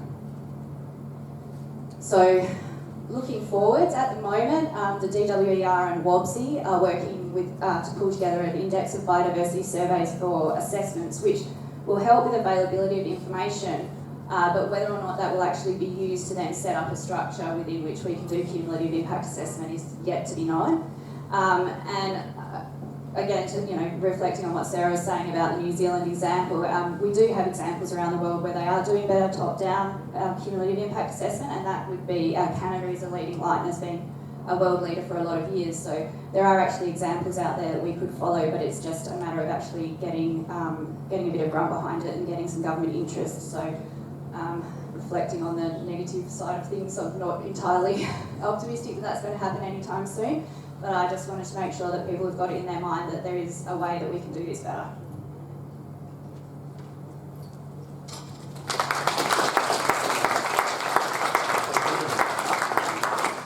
I know we don't usually comment on fashion here, but can I just point out Kate's R2D2 C3PO top with the rebel alliance on it? I reckon that's pretty cool, but that's because I'm a nerd. Excellent. For anyone who knows me, I'm not a huge fan of letting regulators drive an assessment process. I think there are inherent dangers with that, particularly at the moment with the lack of resources that they have and a lack of consistency in their approach. And I think that everybody would understand that particular view. But that's just my view of the world. Are there any questions or any comments out there in the audience? Yeah. I certainly wouldn't disagree with that. That is absolutely true. And I guess what we're talking about here is an ideal strategy, but I agree that they don't have the resources. Quite often they don't actually have the experience to do these kinds of things. So, yeah, I agree with that comment. Good, something quickly. Could you just comment on what you've got there, mature accumulative assessment? Could you just tell us a little bit about that and what have they got that we haven't and so on? Yeah, so Canada has been doing cumulative impact assessment and has had quite strong policies around that since the early 2000s. So I think they are more into the top-down side of things, but also just because they've had so much time working regularly in a system that actually prioritises cumulative impact assessment, the general level of knowledge and ability to perform those impact assessments is just more mature than we have in WA. Because it's kind of come in and out of vogue a bit in WA, and there's been a bit of guidance but not very good guidance, and it's kind of been not very well defined. We don't have that sort of length of practice that they have in Canada. So it's sort of in the culture there. Yeah, absolutely, yes, and it absolutely is not here. Anyone else? Tom? Hey, Kate, taking from the Canadians, as I remember them a little bit, was there was a real big discussion in the old days, and I was going to ask your opinion on this, and that is, once a system has lost 30% of its natural resource or its natural ecological functioning, the system really can't be considered to be, it'll basically start degrading or changing the state. Now, that was back then in the old days, in the 70s and 80s, that the 30 to 40% was the threshold. And you're looking at cumulative impacts. Have you got any idea about, can you generalize and say, hey, when a system's lost more than 40, 50% of its original attributes and functioning, you really kind of, what's the word, spitting in the wind? I can't really generalise. I think because cumulative impact assessment covers so many different things, you know, it's for every factor. So it's fauna, flora, water quality, air emissions. You know, it's because there's so many different factors that it covers. I couldn't make a call on that, but I think that we need to at least have a minimum level that we're willing to put up with for ecosystem preservation, absolutely, but I couldn't make a call on what that is in terms of vegetation clearing or something on that level. So we could excavate 50% of the Pilbara and Sure. expect it to go back to its normal bush state. No, but I mean, again, there's completely natural ecosystems, and then there's altered ecosystems, and then there's complete absence of ecosystems, and so it's not quite as simple as that's natural and that's not. I mean, we've got very little that is actually what you would class as pristine native environment in all of WA, especially certainly not in the southwest. It's very, very, very rare. So all of our ecosystems are impacted to some extent. It's just how much impact they can take before they, like you say, start to degrade and they're not recoverable. Hi, Kate. So just a few comments, I guess, and interested to get your opinion on this. Do you think cumulative impact assessment could be improved if we give up on trying to anticipate what future proposals might look like, so that we only end up in a situation where we're looking at our proposal plus other things that are actually there, and sort of have a little bit more of a tough approach on, too bad we were here first. The next proposal has to consider us in their application rather than us considering them. Yes. And the second Absolutely. point is, as a consultant, I guess you sort of fear, we've been doing some cumulative impact assessment together recently, you fear getting into a situation where you do conclude that there is significant residual impact from your client's proposal, and therefore do you think that then it is just a matter of us as consultants or professionals just sort of having to get used to the idea that when we do cumulatively assess our impacts, we do just kind of have to suck it up and agree that it could be significant? Yes, I agree with both of those things that you said. I think, yeah, absolutely. If we're going to conclude that there's going to be a significant cumulative impact, then we have to mitigate and manage that impact the same as if it was just a straightforward impact. But your point about actually only dealing with present and past actions, I think that would clear the water a lot, but particularly it would clear the water if we then had an upper limit. So you know what I mean? So as you have an increasing impact in one area, say you're mining in a small area in the Pilbara, and you've got, oh, this is the threshold, we're not going to go past there, and you can see the impact building up, and then I think people have got fair warning that the environment is not inexhaustible, and that line will have to be drawn at some point. Thanks, Kate. I was just remembering our keynote speaker from this morning and looking at urban sprawl.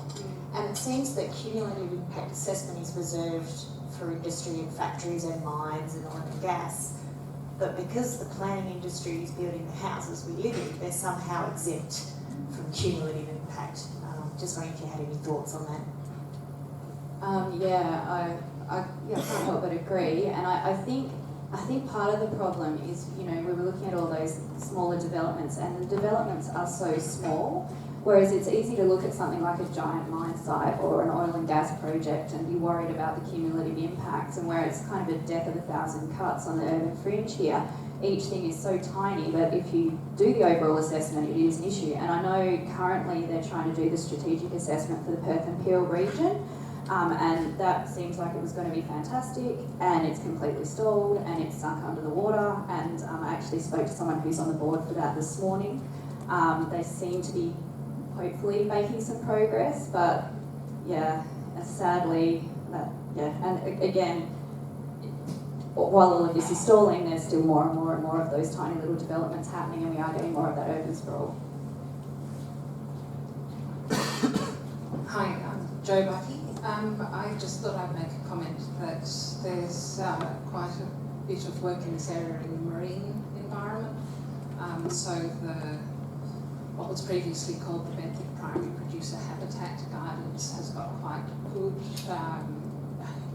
fairly rigorous ways of defining cumulative impacts in areas based on acceptable levels of loss. Is that a state guidance or a federal guidance? Okay, thank state. you. So it's certainly been proponent-led, but in the Pilbara for Port Hedland, different proponents had different ideas.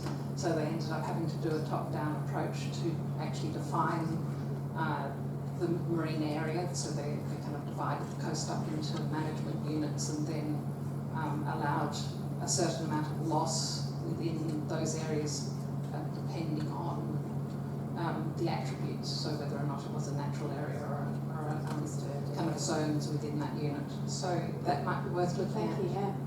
The only trouble really is that being proponent-led is there was quite a lot of difficulty actually drawing the area, so different proponent had come in and think this is the boundary of where my cumulative impacts apply, and that there really is a case for at least drawing the boundaries on a map for kind of areas would be something that would be best done in a top-down approach, I think. Yeah, absolutely. Thanks for that. I'm conscious we've got probably a few more minutes, but I don't want to have Kate sort of right in the forefront of anything. But is there anything else before we? Right. Yep. Sorry.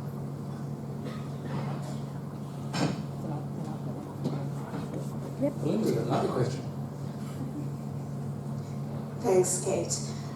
Can you please, if we just go back to the comment you've made about perhaps the cumulative impact assessment should just focus on proposals that, historical proposals or proposals that are in place, do you think perhaps it can be a combined effort with the proponent or proponent/consultant together with the regulators in terms of, can we ignore, for example, when you put in your